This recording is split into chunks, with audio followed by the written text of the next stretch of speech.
friends. I got family.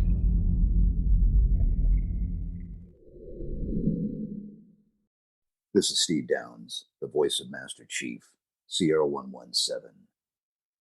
And you're watching Xbox Ultimate. Now, finish the fight. Chief out.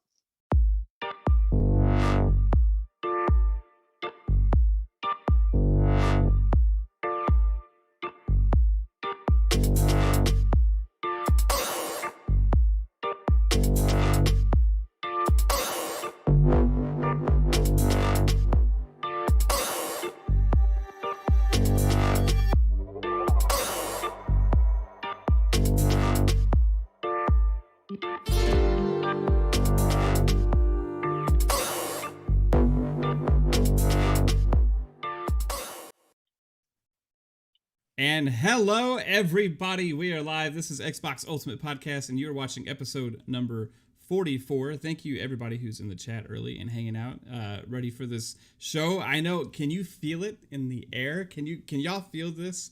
I can feel it coming in the air tonight. All right, Phil Collins. So old. You're right, man. Yes. Oh, Lord. E3 is in the air. It's around the corner. We're going to talk a lot about that today. But we also have a couple of amazing guests here that we need to get to. Now, one of these awesome guests, I started watching right before I started doing YouTube, and it was one of the inspirations for me to actually have the confidence to start. And the other guest is an amazing podcaster who I also started listening to, who has such an awesome show that kind of has like just an easy way of talking about games. And I listen to him on Spotify all the time. But we'll get to one first, and that is NeoGameSpark. Everybody, please welcome NeoGameSpark, amazing YouTuber, loves talking about games. And hi, how's it going, man? Hey, how's it going, everybody? Very, very honored and blessed to be in the Xbox Ultimate realm, where everything here is indeed ultimate. Thank you guys so much for having me on the show. Hey, dude, super happy to have you here, man. It's just absolute pleasure to see you sitting in our little box of squares. It's absolutely awesome, man. Oh, and I gotta say real quick before we get into this, y'all have a dope ass. Can I swear on this show? I don't know. Yeah. Yes. Y'all have a dope ass fucking intro, the whole setup and everything. I don't know if y'all were watching my face, but I was like in awe. Everything. Y'all had the music, y'all had the countdown, individual names. Yo, that shit is on point. Thanks, man. We try and put some effort into that stuff. It's fun to kind of like make it like a show for you know what I mean? And like my wife is like behind most of what you see. That's Kaitlin down there. She does most of all the designs for everything and stuff. Shout out to Kaitlin. Thank you.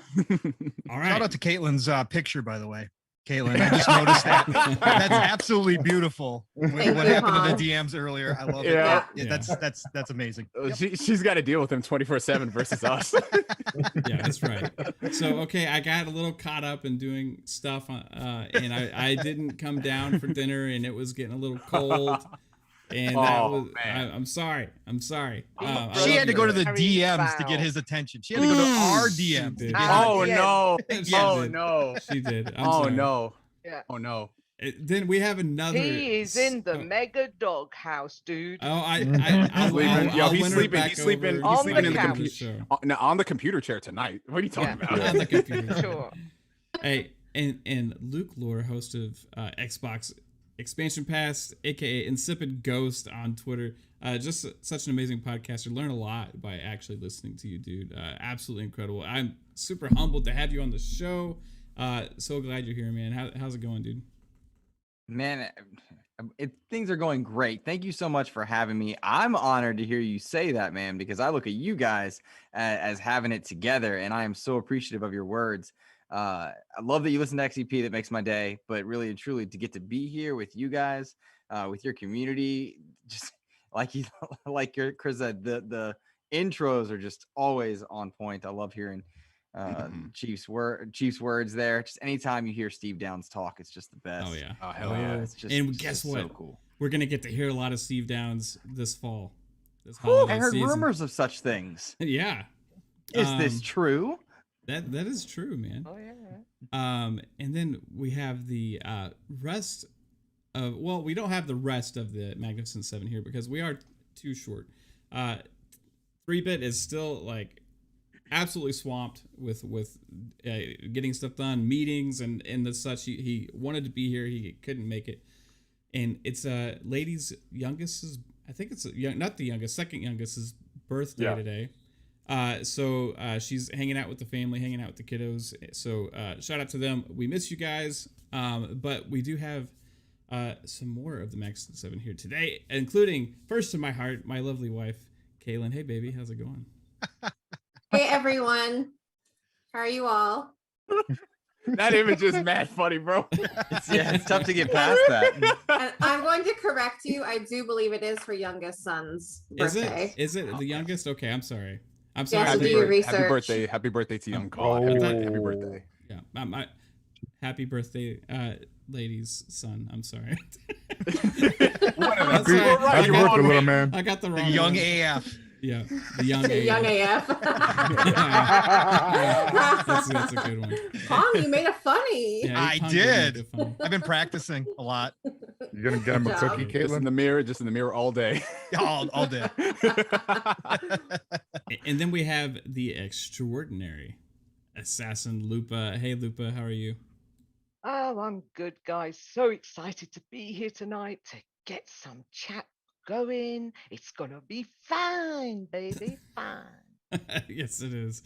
I love your like intros. Like you just always like come out with a swag, you know, like just with a little style. I love it. Then we have Hey, yeah. hey, I'm going to interrupt you for a second because Badbit said in the chat, I'm here for everyone but Luke, and I need to be clear about that. Here's the thing, and Damn. I apologize to have to cut everybody else's intros off.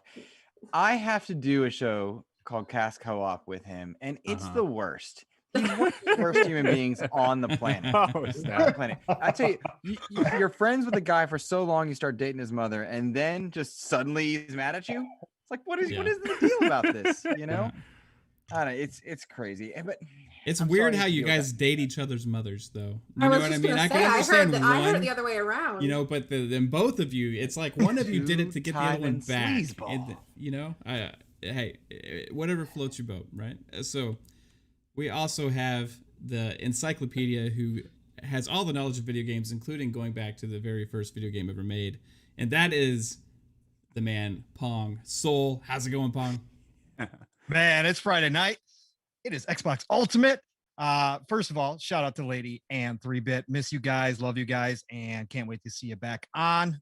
You guys have a good night and a great weekend.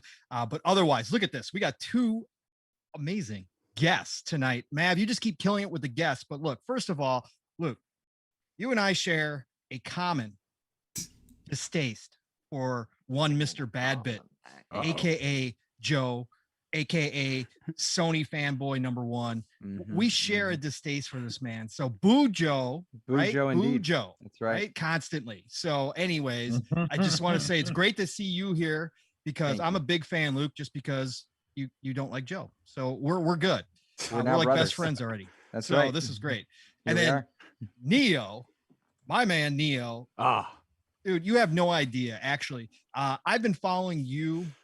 I don't even know how long before I ever jumped into community as Pong Soul. I followed you under other accounts. So I've been digging you for a long time, man, and what you put out there. So I appreciate finally getting to be on a show with you. And man, it's incredible to be here. So thank you very much for being here, both of you. This is gonna be an awesome Friday night. E3 is around the corner. Christmas time is coming, gamers. Yes, sir. The hype is real. So let's get down to it. Hell yeah. And we have the mellow fellow from outer space, the one, the only Psychonauts. What's up, my dude? How's it going, bro? What's up, guys? I'm excited. The guests are awesome tonight. I've been watching these guys for a while, and awesome people, and love it. And shout out to Lady and 3-Bit that can't make it tonight, but you're here in spirit. So just been playing games. Been playing 2K, a couple friends, and some Dragon Quest Builder 2. And just been Clicked on chilling that. this week. Oh man, with some news that has been coming down, trickling. absolutely. Just And I know before you're excited the about wake. to talk about some of that. So we'll get to that later for sure. And Yeah. shout out to the chat, because the chat is already like insanely on fire. It's like exploding. I cannot even keep up possibly with this. Yeah, But man. I do have a couple super chats to get to real quick, so I want to make sure we do that.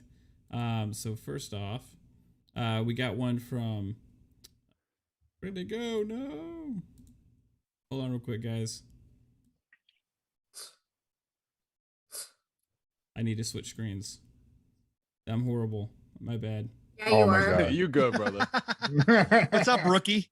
What are you doing? No, I had one from Oh. Wandering Dutch and one from OG Fastback, but they're not showing up anymore. Oh, boy. Shout out to for the $5 super chats from OG Fastback and also to Wandering Dutch. I'm sorry, guys. It disappeared from my screen. Please type in Okay. please Just type like in all the my chat what texts you said. earlier. Uh-oh. Yes, just like all I your need texts. to earlier. read it. I Got got him. it. You got it, Lupa? Can you read them? E3, Summer you. Games, Guerrilla Games, etc. coming soon. Excited to share this experience with you, awesome gamers. Be cool, be a gamer. Hashtag Gamers United Guild, and that's from Brother Chris Fastback. Thank you, Fastback. And then Appreciate you've that. got Wandering Wandering Dutch. Dutch. Evening, ladies and gents. Praying hands, heart, fire. Have a great show. Hope you enjoyed the surprise Mav eyeballs. Oh yeah. Oh yeah. Yeah. Mm. Yeah, Dutch just showed me something a little while ago. It was fire. Absolutely amazing, something that he's been working on. Fire. So, now, hey guys, we do have We a show. appreciate you both. Yeah, I would absolutely appreciate it. And thank you, Lupa, for handling that for me, because I screwed up there. All right, guys. So guess what? E3 is what, like 10 days away, pretty much. 9 days away is when the Xbox conference is. 8 days away for Ubisoft, right? So it is coming hard. It's coming fast, and leaks are already starting to happen. News is starting to drop. We have events happening right before E3. Even it's like, hey, we're having this situation and event that we missed out on last year, right? And even before last year, there was talk of like, hey, is E3 really important? Do we need E3? And it was kind of in the decline. You know, people like Sony are pulling out of E3 for a couple years in a row, and then there's also other publishers started doing it, and then all of a sudden it's like we don't have it from anybody for a year, right? And it kind of is weird. You know, you just have this weird thing of just like random little things happening and like news dropping and all these little conferences and all these little online shows. Now, E3 is not all the way back. It's still a digital event this year. But there's this feeling from the entire gaming community right now of just pure excitement of something to look forward to that's huge, right? And that's what E3 is. And that's what E3 has always been for gaming. And that's why I think E3 is important. I want to go around to our guest and see like why is E3 like important to you, like with gaming? Do you feel like it's important, or do you think it's just not? Well, we'll start with Luke on this one. Well, yeah, I mean, E3 is going to be important for any gamer that's trying to stay tuned into the news, right? And it's varied in recent years, certainly had some issues with the ESA and the way they treated journalists, the way they treated fans, trying to figure out its footing kind of in this new generation of digital distribution, figuring out what the point of a trade show is, what they want to do with it. That said, the event and the spectacle that surrounds E3 is what I'm so enthralled by. The idea that you have a window of time, and what I like about this year is that it's a condensed window of time where all the gaming news is going to drop, and you're going to be getting just bullet point after bullet point of things to consider. And I know for me, I'm really tuned into June 13th. That Sunday, I mean, if they're dropping news about games that I know are going to be there, they're going to be dropping things in an ecosystem that I love and adore, being the Xbox showcase, and I'm just thrilled for that. I've been to one E3, which was in 2019. It was just the best 3 days of my life. I was with my people for the first time. It was just wonderful. That said, E3 proper by its very definition, I think is going to keep changing over time. And it may not be the same ESA driven E3 as it were, but whatever the stand-ins are, this window of time is just special for gamers for a lot of reasons, and I hope it sticks around in one way or another. And Neo, like, you think like this is something that's gonna, because maybe people can see the reasoning behind the importance now with the excitement that everybody's having in the buildup of this right now. Do you think it's gonna kind of carry over from here?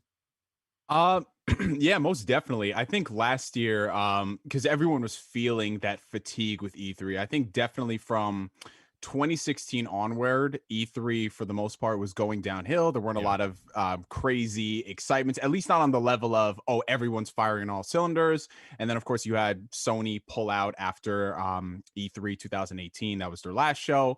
And, you know, a lot of people were just feeling the fatigue. Everything felt really phoned in. A lot of these announcements they were hyping up really, like, people were questioning, is this really E3 worthy, or did you really not have stuff to show?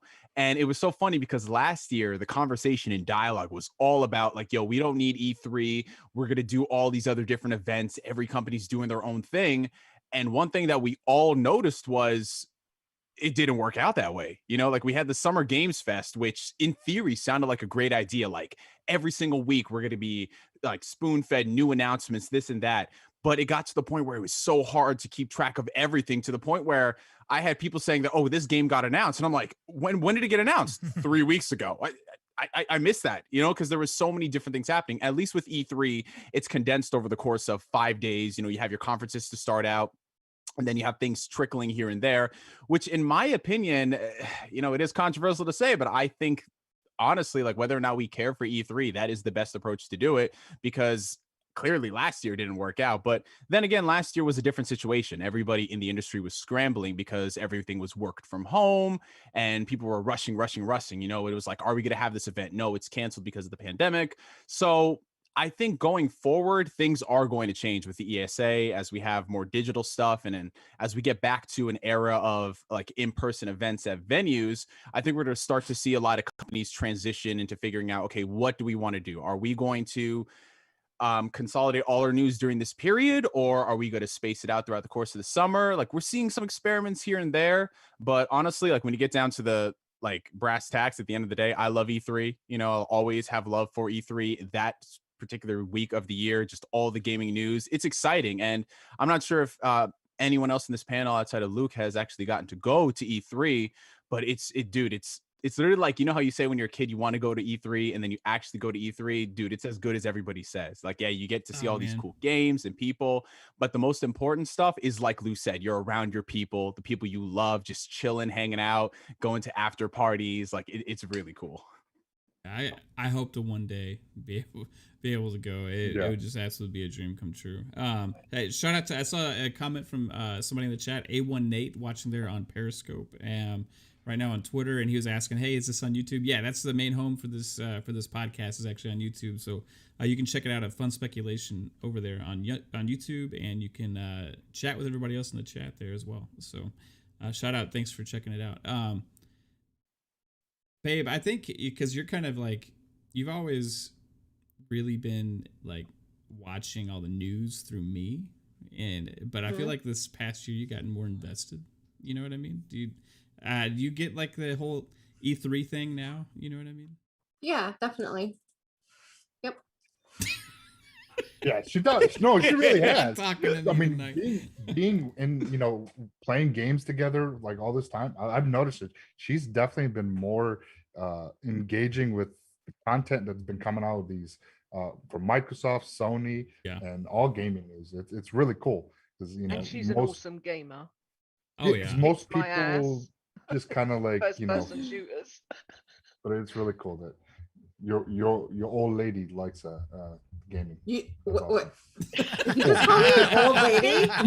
OLE. I knew that was coming. Oh, there you go. Old lady. You've just old lady. drawn Not the wrath old. There you go. women on the panel, you dickhead. Watch it. Let me Watch just it, go Psycho. get my It's not the right notebook and time. add you to my shit list too. No, I said Come old to lady. find out that notebook Old is a lady. death note. It's different. Old lady. It's a saying. Where Keep digging. I've heard Psycho. of old lady, but No, old lady. It's like, it's your woman. It's, you know, it's your I got you, Psycho. Don't worry. I know what you meant. Okay, We see? know. So but I'm Alright. I'm don't gonna call say you that it's when I come related. downstairs because everybody says it's okay. All right, hey, Lupa, like, what are your feelings like on the importance of E3? Like, how important is it to you to have this one big event? You know what I mean? With all this massive news. Well, I'm so excited. It's like I'm buzzing. Like E3 for a long time has been the go-to for gamers, and it's just where we learn all about what's coming in the future, what's here today, some hot drops and different things that are happening, the tech, and we get to enjoy all of that. I would love to go to E3, but it happens to be thousands of miles away, so whatever. Okay, I don't think I'll ever get there, but I can enjoy it through all of you, so that's great.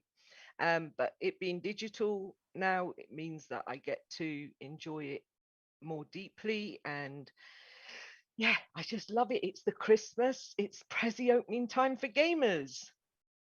Heck yeah.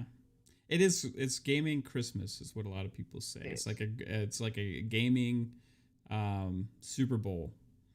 You know what Yeah, I mean? for It's sure. just it's Is so it always massive. in Cali? Yeah. Yeah. It always I has mean, we've been. got EGX in the UK is the biggest one, but We should I move don't it know to when that'll come Dallas. back round. Yeah. Then they have the one that's in Germany as well, right? Gamescom? Isn't PAX in Gamescom? Yeah. Texas? Yeah, they have PAX. PAX They have PAX South in PAX Texas. South, They have yeah. PAX West in, I believe, Seattle, and then PAX East in, I believe, Boston. Yeah.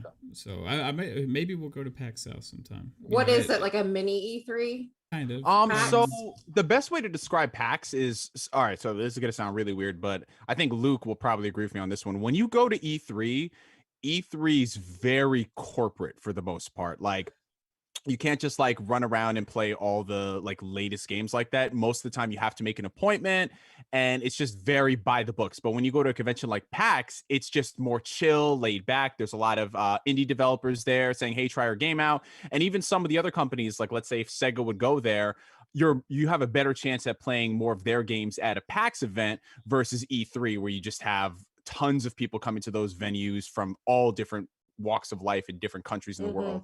So PAX is the more laid back, chill approach where you can actually make friends with developers.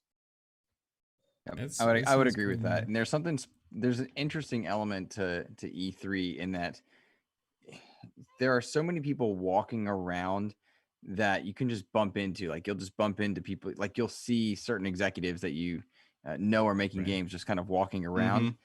It's a really neat vibe, and having it been my first and only time to a show, I was awestruck multiple times, but I was always the guy that, like, if it was available and appropriate, I wanted to walk up and meet, the cast of Gears of War or the developers of Sea of Thieves or any of the other games that I just loved. If I saw them, I tried to say hello, and for the most part, they were all super great and willing to say hello, and it was just a special experience and a special time because it is their Super Bowl. It's their time to show their craft, to sell people on the ideas of their games, to engage with their communities. And there's something to that feeling of when you have a show that's been around for 2 decades. The people that have been there for a long time know what the memories, and then the people that are just coming in for their first time, there's a joy and a magic kind of mixed in from all those elements. It's a special time. Yeah. Like he's true. Like you could literally run into random people. I think when I went in 2018, I ran into, who was it? Oh, Reggie. So it was the last day of Reggie E3, Fils-Aimé? and me and my boys were just walking around, and we were just like, okay, let's see if we have to hit anything else. And then this is the weirdest thing. Like people don't understand like how some of these people in industry, how crazy fans go for them. Reggie has legit detail bodyguards with him at all times.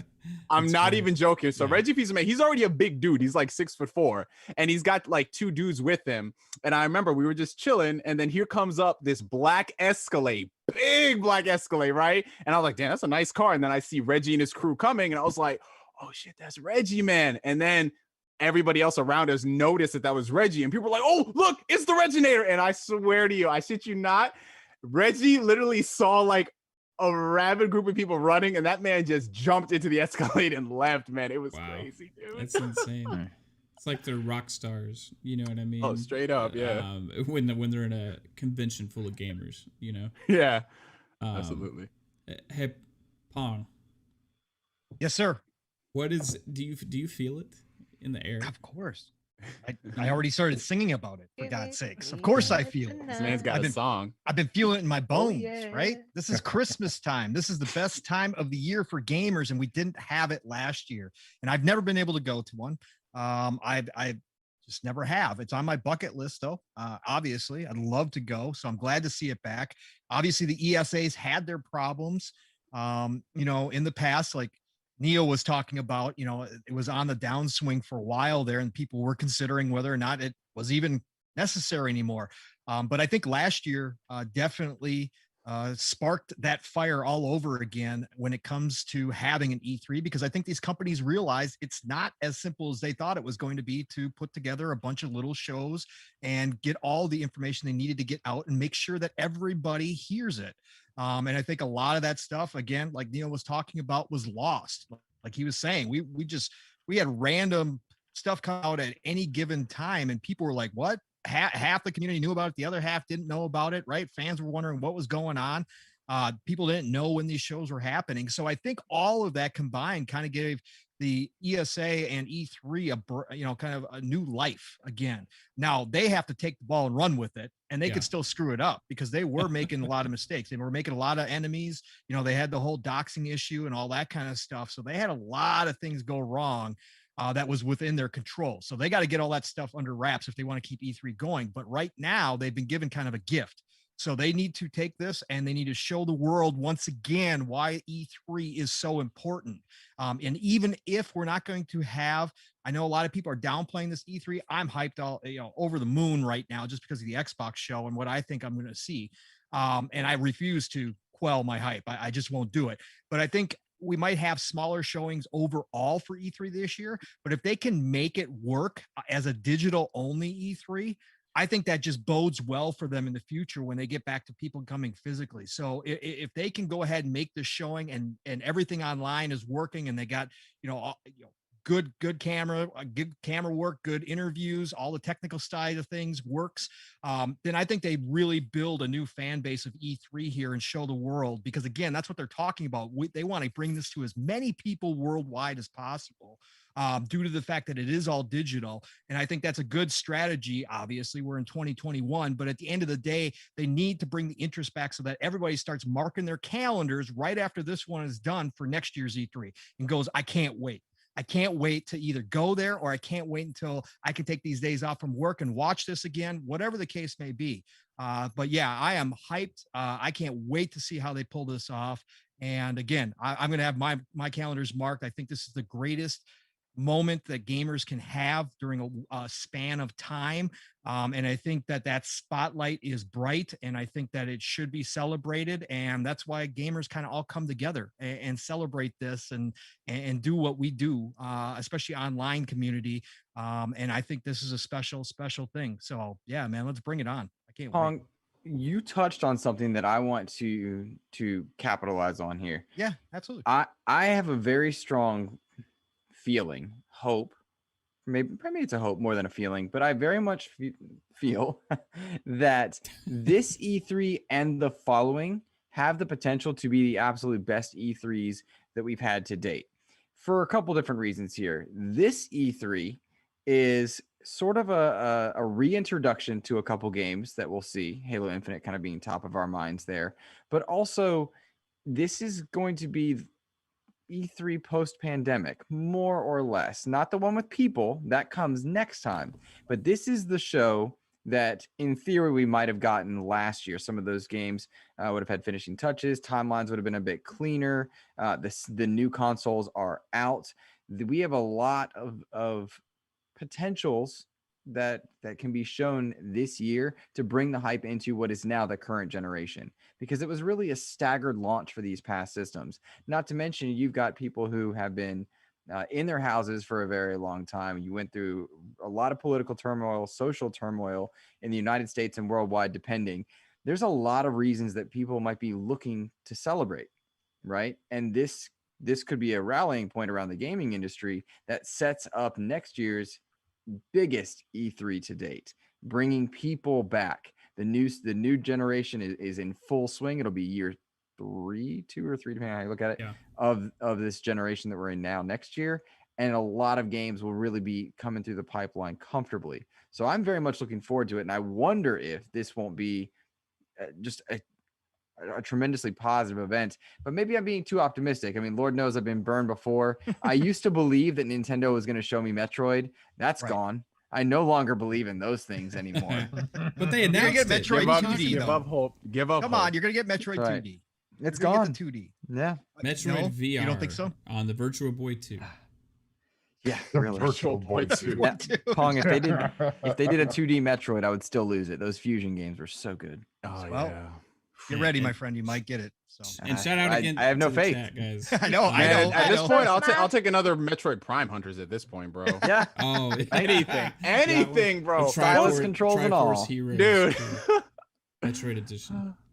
All right. What was the last Metroid game? Like 2017? See, I'm that pissed off, bro. I don't even know. yeah, when was it announced? Oh no, it was the remake For they did Wii U? on 3DS. On the 3DS. Okay. The remake they did. Yeah. Does that even count? So we got a new member here, my man, the Godfather of Respect, has joined the Speculators, Italian Clowns. Thank you, dude. Appreciate that, man. Thanks for the support, 100%. And then also a super chat from Italian Clowns for $10. He says, # Gaming United Guild love. Also Fable. I don't know how many Fables there are there, but there's a lot of Fables. We had a good discussion about Fable earlier. Love you, Clowns. Thanks for the support, dude. You're amazing. And yeah, # Games United Guild. What's up to all the Games United Guild guys out there? Appreciate all of you. Check out all of their shows. They're in the description below as well. So in this chat is just still on fire. Everybody's excited for E3. I don't know, like I've been hearing this, like you kind of touched on it, like how some people are down on E3 this year a little. Like I just like, if you compare like what we're probably in store for to what we got last year, with all these spread out smaller events that none of them really lived up to any kind of expectations. Now, what would have happened if you took all of those little random things, right, and you condensed it into one, right? How much more of an impact could that have potentially made? You know what I mean? And like, the E3 is not just about who won E3 or who has the biggest announcement or whatever. It's about this. It's a celebration of gaming, right? Yeah. Yeah, this is, you got to bring in the indies and everything, because like it's important. The 5th and the 12th Guerrilla Collective are doing an indie showcase. There's also Devolver probably on the 12th. So the 13th isn't the biggest thing. I mean, I'm looking forward to the indie part of it. So. Yeah, and that starts actually. There's another thing. The Guerrilla Collective thing starts on tomorrow morning. The 5th and the 12th. Oh, wow. Yeah, and that's I'm going to be joining with you, Lupa, over there with the Indie Gamer on his channel. We're going to be watching that live. So excited for that. It's going to be cool. Super excited. So it's kind of like really this whole like, I would say like we got an EA event on the 9th where they're talking Battlefield, right? Yeah, next 2 weeks. Next 2 weeks, it's a lot of stuff, bro. And that's the thing about E3. Even if, like, let's say, for example, I'm not saying this to temper y'all's expectations, but even if a lot of these conferences don't live up to whatever hype people have garnered, if you can walk away from those events with at least a couple of cool things that you like, then that's it. Because at the end of the day, we want to get excited for games. And if you find stuff that's exciting to you, even if the entire event isn't up to your classifications, then it is what it is. Like me personally, I haven't been that thrilled with Nintendo's E3s for the past couple of years, but I find some things that are really freaking dope. And that's where I'm just like, okay, this Nintendo E3 is not a fail because they have a couple of things that I think are pretty cool, you know? Yeah. And they could be bringing out Breath of the Wild 2, and it could be co-op, and you could play as Princess Zelda. Oh, bro, if they do, well, the thing is, Nintendo is still back in the 90s when it comes to tech. So I oh man, I know, but like, I want that, still, but man. It's still exciting. Breath of the Wild was their biggest selling ever. So Breath of the Wild 2 should isn't Nintendo on the 9th doing their reveal of their Treehouse? Yeah, but I they believe said they that's were what it is. only talking games, but they have this Yeah. like new Switch that's supposed Yeah. to be Yeah. starting. I think that might be a production. surprise. They'll probably Yeah, surprise us. I think they're not going to they're going to temper your expectations and then be like, bam, here's the Right. new Switch, and it's I just hope people are going to be like, It's on the 15th. So the 15th is their thing. 15th, 9 a.m. Pacific. Tune in for a Nintendo Direct with roughly 40 minutes of info focused exclusively on Switch software, mostly releasing in 2021, followed around 3 hours of gameplay in the treehouse. So Nintendo, I think, is very good at tempering Treehouse. people's expectations. So they don't come on They here are. and say you're going to get the craziest things in the world. But, you know, Yeah. the fandom is going to be like, oh my God, we didn't see this. It's like, bro, Yeah. they said no game. Meanwhile, Is they it- ignore all their disappointment over no Metroid again, right? Yeah. So Yeah, meanwhile, exactly. the fans are like, No, "Oh yeah, they'll yeah, they'll whatever. pop up another little Metroid 4 Prime. We got another Animal Crossing. Yes. Yep. Yeah. No That's new it. Mario Kart. Oh well. We got It's the about Blather community spin-off coming game. together as a whole, is it not? And all of us enjoying and being excited about games from whatever genre you play on. Yep. or system, or Or you know what I system, mean. yeah. So it's like For sure. whatever Well, genre that's- you like, whatever system you like, this time is gonna have something for you. And there's one I can guarantee you, 100. I like them all, so I'm like greedy. Yeah. Unless you're a Stadia fan. I mean, Oh, Oh no. no. that's, No. let's just I be- have That limits. doesn't count. That's not a play. That's not a No, play. but the thing is, Stadia Tech is actually really good, but it's Yeah. like Yeah. it's dead. No, I don't saw want somebody getting Stadia, I don't excited on want Twitter the Luna, other I night don't 'cause they want to play on found- my mobile. I Play found on my somebody on PS5 Twitter and excited GoGames. because Steep showed up on Stadia. I was like, Oh my god. really? Bro. Really? That's That's what I'm talking That's the about. biggest thing to hit Stadia so far, man. I understand the excitement. All right, so now, guys, I can guarantee you 100%, 1,000%, Okay. there's going to be new game announcements for every platform, What? right? Like, who, Matt, up. shut the Shut fuck up. up. Get out of here, Wow. bro. This man said game announcement at Game E3. What are you announcement. blew my smoking? mind. What are you Listen, smoking? wait, Get Matt, out. are you one of those fabled, no pun intended, gaming insiders? I am. Are you one of I those? am, Oh because my God. I know 1,000% there's going to be new game announcements. Now, my point in Go saying write the that- article. Go My write the point article. in saying that, guys, New game announcement. is hey, you know what? That's the thing that gets me the most excited, like about like shows, period, right? So if you like, regardless of like, hey, is Halo Infinite gonna blow your socks off if you're not a Halo fan? Probably not, right? If you don't like Halo, you're gonna probably walk away from the Halo Infinite show going, okay, like Halo looked like Halo, you know what I mean? But if you love Halo, you're gonna watch Halo and be like, oh my god, it's freaking Halo, you know? Now, but you know what? New game announcements get everybody excited because you don't know what's going to come. You don't know what that new game that you get to think about for 2 years is. It's in the back of your head. Like, what is this game going to be like? Like we're doing with Avowed. Like we're doing with Playground's take on Fable right now. Like we're wondering, how are they going to reboot Forza Motorsport? You know, like what's In Exile's games? What's Compulsion's games? All these different things. Like we get to think, and that's what fun speculation is. That's why I came up with that name. It's like, it gets you excited, and 100% new game announcements is what I'm always excited about for E3 because it just makes me know I get another thing to play. Now, the cool thing about Xbox is you don't even have to worry about buying that shit. If you got Game Pass, you're going to have access to it. So everything from last year's show was Game Pass. I expect the same thing this year in Xbox's show. Mav, you know we can't get excited about Game Pass because it's not profitable, bro. Come on, man. Yeah, you know, You know what the internet killing the says? You can't industry. be. It's killing. You can't get excited about Game Pass, bro. Yeah. God forbid. It was on the internet, so it has to be true, right? Yeah. you know what? Like, Spring. I will screw over Microsoft's pockets and keep getting Game Pass. And if it's a bad deal for them, it's a good deal for me. I don't give a shit, right? Like That's all, bro. That's all I'm saying. Man. It's like, yo, $15 a month to play all of these games, or you Yeah. can buy them each for 60, 70 bucks. It's like, bro, why are we worried about them Listen. doing this? Yeah, I'm not worried about a $1 trillion company. For Moreover, real, let's man. be real. Like, Whatever. dude. I'll Whatever, spend Neo. You're more just a money. broke gamer. I'm broke gamer. Straight up, bro. I have I mean, I spent don't more see the- money on games since Game Pass came out Yes. than Yeah. ever Facts. before. Correct. Part of that Correct. is my life. Like I'm a little better now than I was a few years ago. Right. But more Beautiful. to the point, gaming is so accessible, and they have Yes. learned as developers and publishers in most cases that if you let people in the door, Yep. if you give them a taste, they're coming back for more. That's drug dealers approaches there, and they figured it out.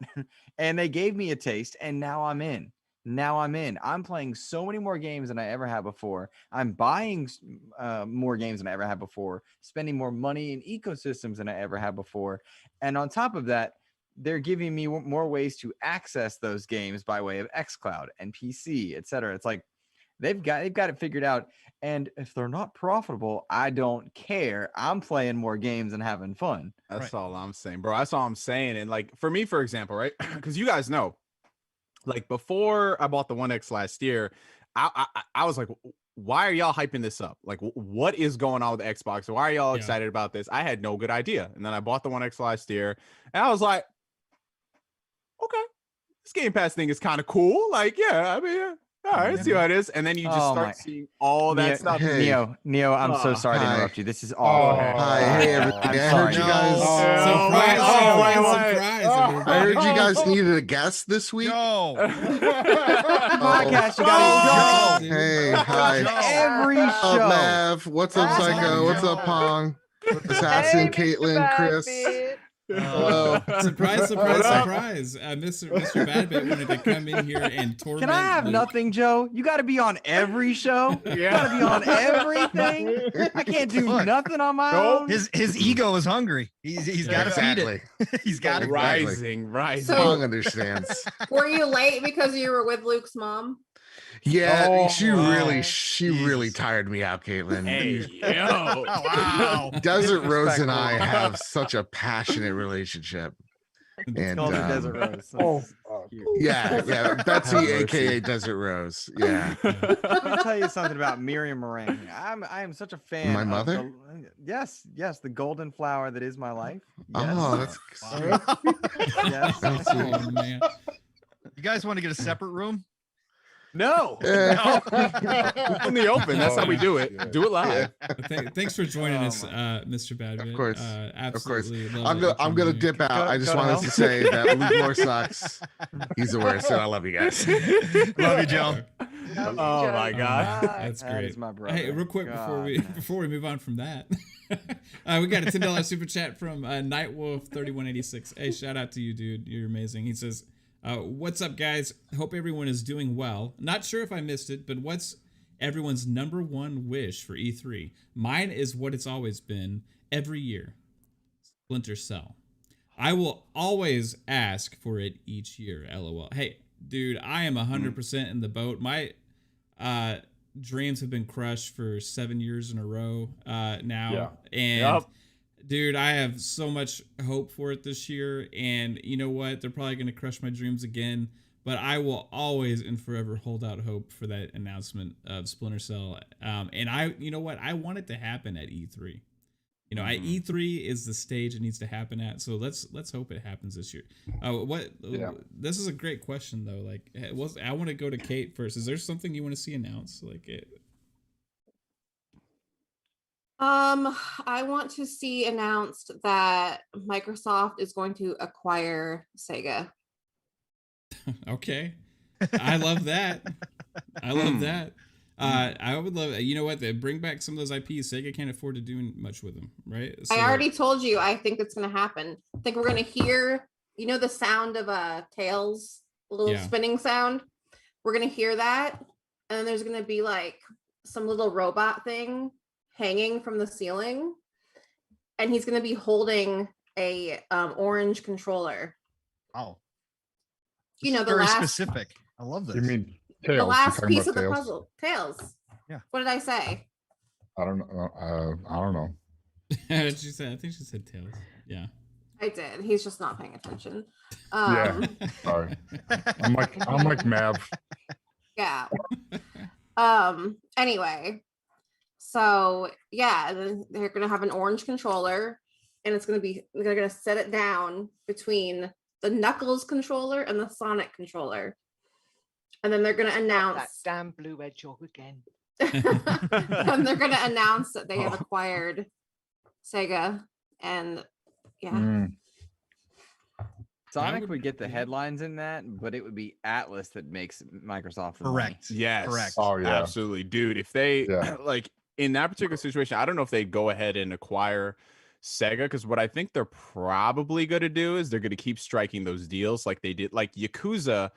Like, we don't have hard numbers on it, but Sega has come out and said that the games are performing tremendous on Xbox, and I think that's due in part to Game Pass. Like, the amount of people I know who have like heard me yap about it, Yakuza, I think I talk about it every video. Yeah. And then they tried it on Game Pass, and then I shit you not, you guys, I had one guy come up to me and says, "Yeah, I just played through Yakuza." I was like, "Oh, awesome! You played through 0?" He's like, "No, I just went through 0 through 6, and now I'm on Like a Dragon." I was like, "How? Yeah. How?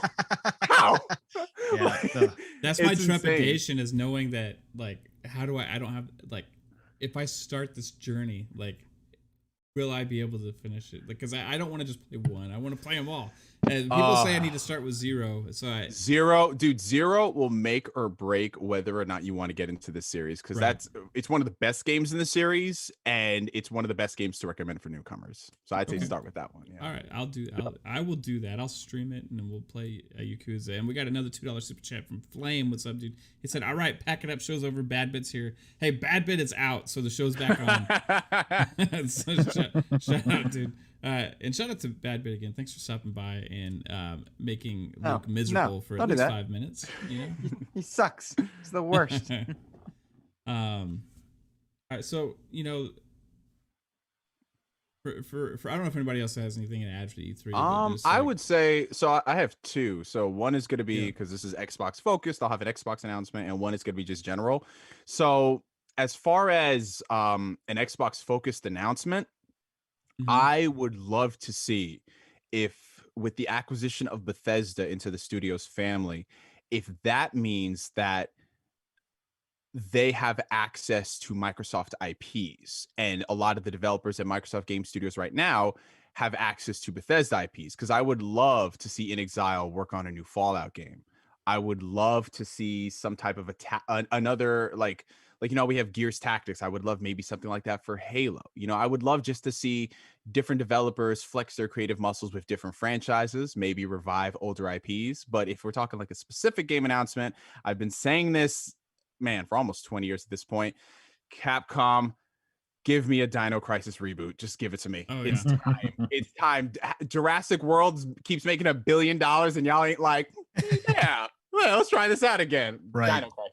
Definitely exactly. The second Extinction is actually a lot of fun too. If you haven't checked that out, it depends. You got to play it with friends though. You got to play it with the right group. Yeah, I tried it. I feel like it's gonna be one of those games. Like it's kind of fun, but I feel like it's gonna be one of those games that'll be better in like a year or so. Exactly. You're 100% no pun. right. It's going to evolve. It's Yeah. it's really gonna happen. You're full of puns No tonight, pun. Neo. Yeah. But we had the fables and no fun. It's gonna evolve. Look at that. Everybody gets one. If we're doing Field of Dreams excitement, hype, hopes, and all that, like out there but not too far, Titanfall 3. Oh, that's happening. That's happening. It's got to be. But is it happening this year? That's my pie in the sky. I hope it happens. Yeah. They might announce it. I mean, they're the little teasers here and there, especially with like the whole couple last month they did a weekend. If you play Titanfall 2, it's social support. So I think that there's people out there that are engaging. There was 40 million users that went to Division 2, so they saw that interaction with the FPS boost. So they're definitely seeing the interactions with all the new games, getting the FPS boost and everything else. So they're definitely like, okay, all right, we need, the fans are crying for a Titanfall 3. Maybe we'll get a little teaser at E3. And, like me, I love Titanfall. So that I'll lose my head. I feel like fans are gonna wish that game to existence some way. It's going to happen. They can't ignore it. Yeah, the only thing that worries me though is because when they announced Apex, when they revealed it, they said that they were kind of like putting Titanfall on the back burner for a little while, but they didn't say that we're not doing it. So part of me thinks if we get an announcement this year, it probably won't come out till next year, which I'm fine with. If Titanfall 3 is real, just give it to me, man. Yeah. We'll probably get more next. Either it drops next year or we'll get a full-on trailer next year. Yeah. But definitely, because I believe they said that they're gonna they want to do 10 seasons of Apex, and I think they're on season 9 now. So Oh shit, there you go. here we are. We're right there. So I definitely could see maybe a little teaser, with we hear like Titan, incoming Titanfall or something, and then people just that's it. Indie Gamer says BioShock 4. Yep. Oh yeah, that's I not don't gonna think happen. I don't think they're ready to, because last I heard they were still hiring for like really important positions. So if anything, I don't think we'll see that till next year. The thing about I thought they BioShock were- 2 is like I get a teaser though. It wasn't Yeah. like is his name Ken Levine? Yeah, Yeah, he's not a he was part like- of it. Nah, really, though. he's He not a was part of such it, he was such like a Yeah. like he was the creator of the vision of the game. Right. So it's like without him, is it really BioShock still? It'd be like a Metal Gear game without Kojima.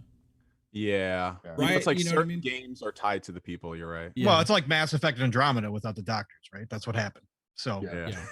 Yeah. I thought they were teasing System Shock 2. Like, They were. Funny. Yeah.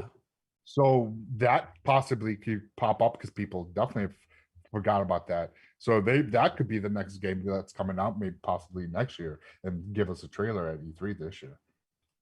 Because they've been working on it for. I think this was announced in 2019. It was before the pandemic, so it was 2019, I believe. This is that they announced or said something to kind of like foreshadowed it that System Shock 2 is being worked on. Shout out to Indie Gamer in the chat who just reminded me that BioShock 2 wasn't made by Ken Levine. And hey, I loved BioShock 2. I know a lot of people thought it was like the worst of the series, but for me, it actually got me BioShock 2 was into good. the series. It was solid. It was. Yeah. I mean, obviously, in a series, there's got to be a worse game. You know what I'm saying? Yeah. But it was cool. I liked it. I thought the gameplay was great. Obviously, like story wise, wasn't as strong as the first. But it was okay. It was okay. And shout out to Jean-Marc Louis with a $2 super chat. He says he wants Phil to buy the Altered Beast IP from Sega. Altered Beast will make an amazing comeback. It's time. Oh my god, it's time. Dude. There's like those Sega IPs. You could go. I would say, like I said earlier, Splinter Cell is my number one thing. But like, if you had like another publisher acquisition, that would like. Okay. Here's. I'm gonna go further with Splinter Cell. Okay. Ooh, I just normally say Splinter Cell is my number one thing, but I'm gonna take that. I just like that we can say the full name tonight because 3-Bit's not here. Yeah, that's right. I'm gonna take it a step further, and I want Xbox with this rumored partnership with Ubisoft Plus coming to Xbox and Game Pass, the one that everybody's talking about. I want that contract that is inked to have a mandate that Splinter Cell games are going to be in Game Pass day one, and also be exclusive on the Xbox platform, and will be co-developed and co-published by Microsoft. That's the only character. Because, that's a lot, man. It's going here's down the why. list. Ooh. They don't know what the hell to do with Sam Fisher except to throw him in all their other games, right? So, man, let Xbox, who was the home originally for Splinter Cell, we have a hole. It may be filled with Perfect Dark, but the Perfect Dark is rumored to be first person, right? We have a hole here right now in stealth action games, right?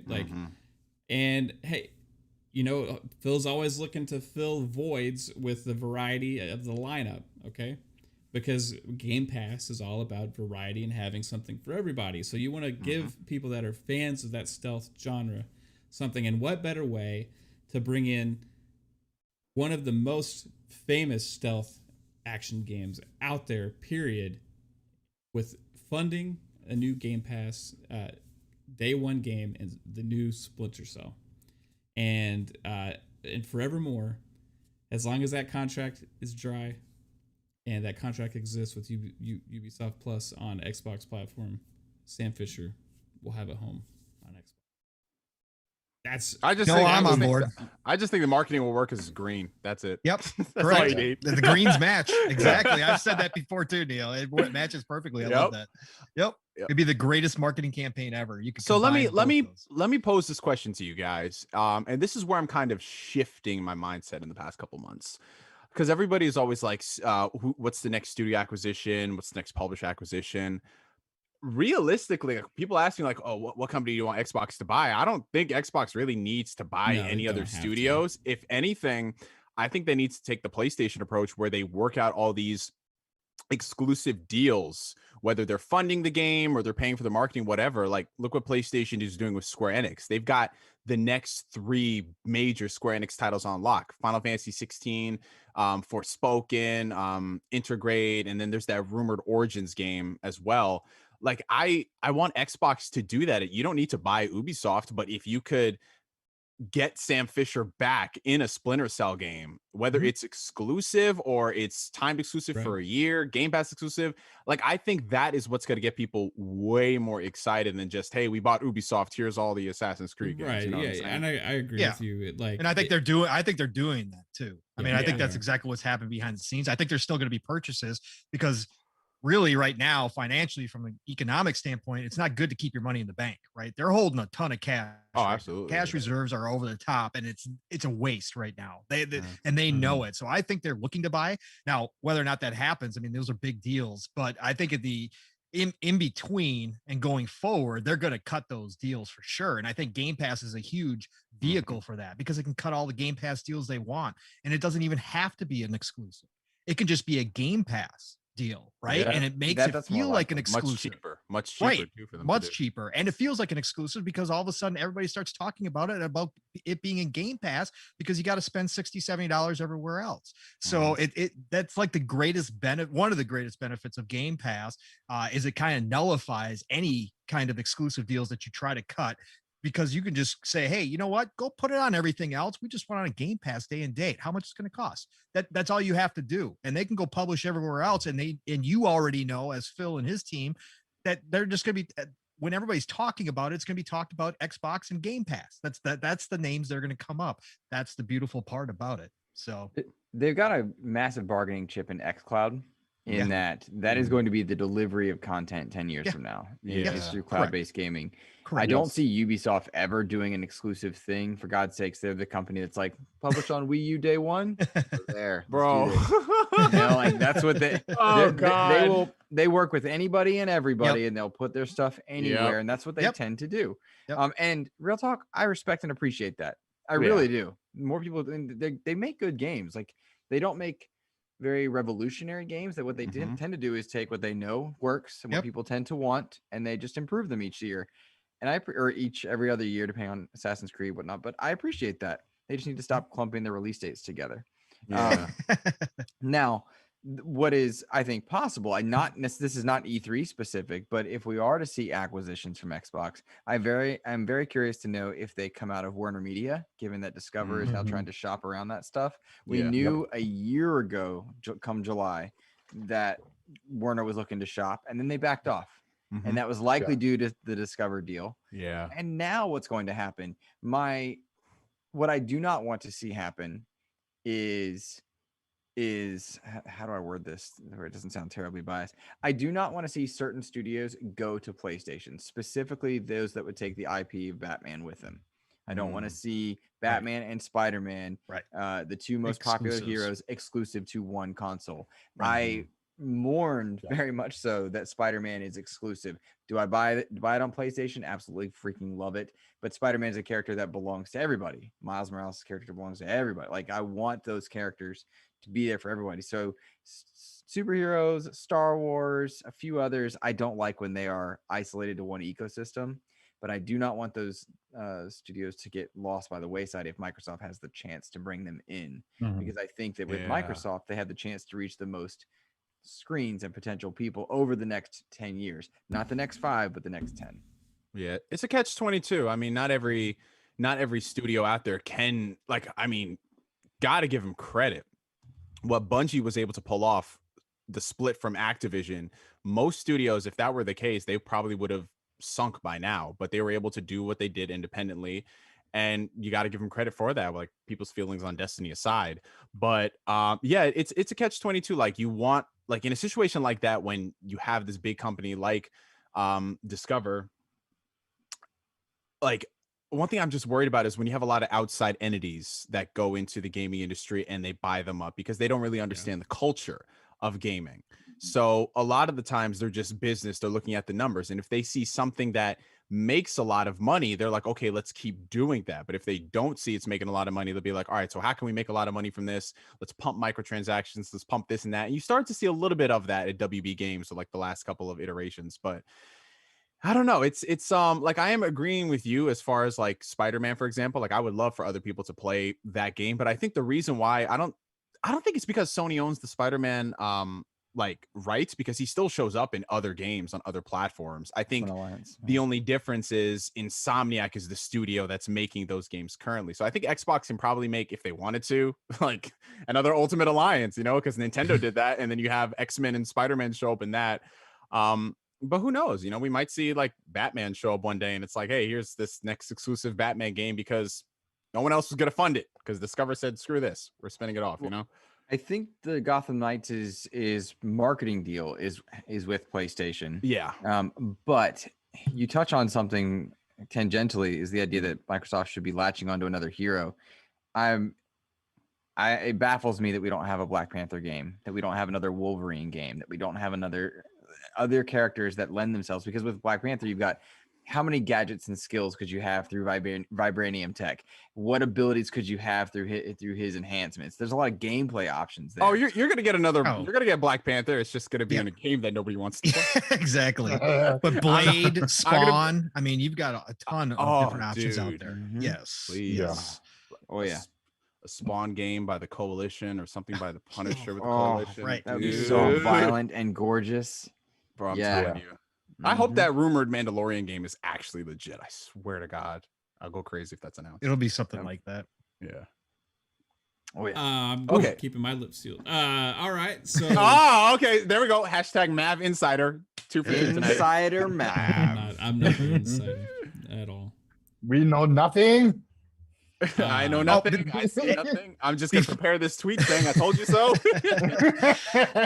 Hey, before we move away from the E3 wish list, I gotta throw one out there, since Mav took all my Splinter Cell hype, because obviously him and I are both in the same boat with that one, and we both believe it's possible. But I got an email the other day from Xbox, part of their marketing survey, and so it sparked my love again. And so I got to say this because it was interesting that I just got it. It was from May 28th.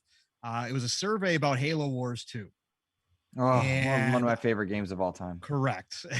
Amazing game. And I couldn't FPS believe boost on that is I haven't played it yet. I love the first one. I haven't played the second one yet. It's so good. The Banished are the coolest. Atriox is the man. Is one of the best antagonists of all time. Before you go so on, well done. What got me excited was when I saw the Halo Infinite the reveal. A lot of people in their chat were going crazy, like, yo, Halo Wars 2 reference. And I was like, what's going on here? So it got me intrigued to go check it out. Before you play Halo Infinite, the campaign of Halo Wars 2 is a must. And not only the campaign, but the expansion. It has more story, and you will have an appreciation for Halo Infinite on another level, I think, if you play Halo Wars 2. It's not a long campaign. It's not long. It's definitely worth doing. It's amazing. The cutscenes are by Blur. Yeah. Yes. Oh, there you go. It's just gonna be good then. Yeah. All right. Long continue. Sorry. Yeah. No, that's okay. I wanted is Ubisoft Plus to go to Game Pass. That's coming. You know that. I know it. No, I don't know nothing. Lupa, you see. No, but I got that survey out of the blue, and Halo Wars 2. I mean, they cut out, they're not supporting it anymore. And so everybody kind of just assumed they weren't going to go back to it. And all of a sudden I get this survey about it. So, with their partnership with Sega, and, again, I'm kind of out of the whole acquisition thing. I don't think they're going to acquire Sega. I think it's going to be a partnership. I think Sega's really interested in firing back up their old IPs again and trying to get back to where they were. So I think a partnership's in the works though. So if they can get with creative assembly again and cut a Oh, deal with yeah. Sega to make another Please. Halo Wars.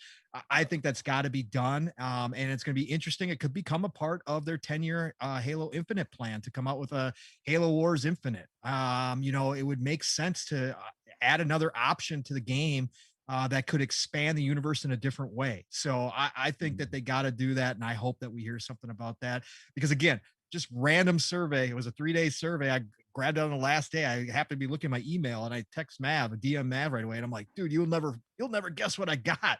A Halo Wars 2 survey That out hit of the me. blue. I'm like, It all is right, out of the blue. cool. So I'd love, my hopes rekindled that we could see another one there. So, Yeah.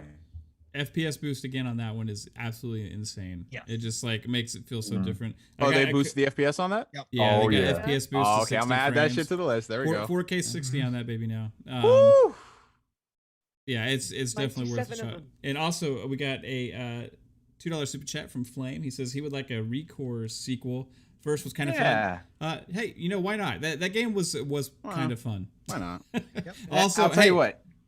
I'm sorry, I go cut you ahead, off. dude. It's better, As say, that's another one with FPS boost as well. Yep. That actually And makes I a huge remember impact. Brother Mike saying that Sleeping Dogs has got the boost as well. Oh yeah, and that one's another so one. Yes. It plays Plays amazing. well. Such a Easy. good game. Yeah, because So these easy. ones aren't losing their upgrades, right? Those ones are like The- staying 4K or whatever resolution. That's what's they're at. up. What The were we Sleeping saying, Luke? Dogs upgrade feels good. It feels real Yes. good. And as far as Recore, Game Pass gives the chance for games like that to live again. Yeah. And Yeah. Recore did a good job at coming. There's a lot of games this Xbox generation that launched poorly and Yeah. recovered Quite well. liked it. State of Decay, Sea of Thieves. I very much like Recore, Mm. but the definitive edition as it exists now is far better, I think, than the launch one. But I think Game Pass and the delivery of content via subscription service gives people that are looking for games like that hope. And I think that's an exciting thing for those And of you that that's like why those you're double A. buying more.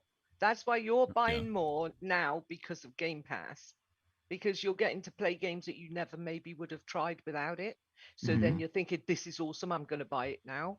And then you get it at a discount as well. So can't Very be much wrong. so, Lupa. Yeah. You're It's dead a on right. right button. Yeah, I I'm think gonna be the controversial person. I wasn't really feeling Recore at all. Like That's I okay. see some aspects of it that people like, Sure. but as a whole, I'm like whatever. But the reason why I'm like, yo, Recore needs a sequel, Rise needs a sequel, Quantum Break needs a sequel. All these games need a sequel, because if we were to apply that logic of every first outing as it either has to sink or swim, Assassin's Creed would be dead. Uncharted would be dead. Watch Dogs hasn't gotten that Maybe. much better. Creed will Mm. never know, die. I How know. dare yeah. you blaspheme? But if we judged it based off the first game and how people are Right. like, oh, screw this. But then Creed 2 came out and that was amazing. So, Yep. like, I mean, if they want to make a better sequel, I'm down for that. Go for Yeah, it. and a lot of Well those said. games too were during a time when Xbox was pushing them out half baked. They had Yeah, to. They didn't very have much any so. content. Yep. So they Yep. were just saying, "Hey, we got to get this out. We don't care. We just got to put it out there." So who's to say that given the amount of time that they can now give those games, because there's no pressure anymore with how much content they've got, how many devs they've got, that they couldn't go back to those games and make a sequel that was the original vision and that comes out the way it should have, because all those games you just listed, Neo, have a great baseline, right? Yeah. They may not be a complete game, they may not be the full experience, but they have a great base that you could work with and build off of. And I think that's really exciting that down the road they could potentially do that. I think that's fantastic. Mm-hmm. Well said. Yeah. All right, guys. like- We also. Sorry, Psycho. Go ahead.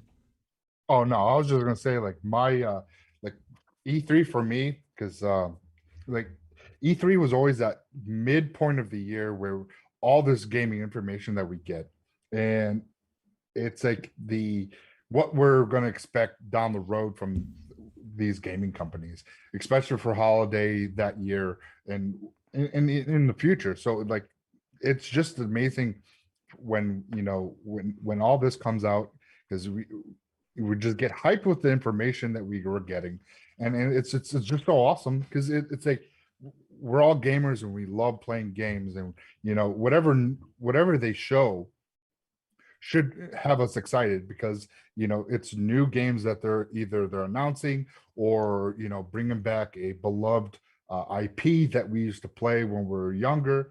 It's just E3 is just a great time, and it's just phenomenal. I love it. you know, and I definitely like, I would love to see, you know, like you guys are saying, like Titanfall 3, you know, hopefully Splinter Cell, but I doubt it.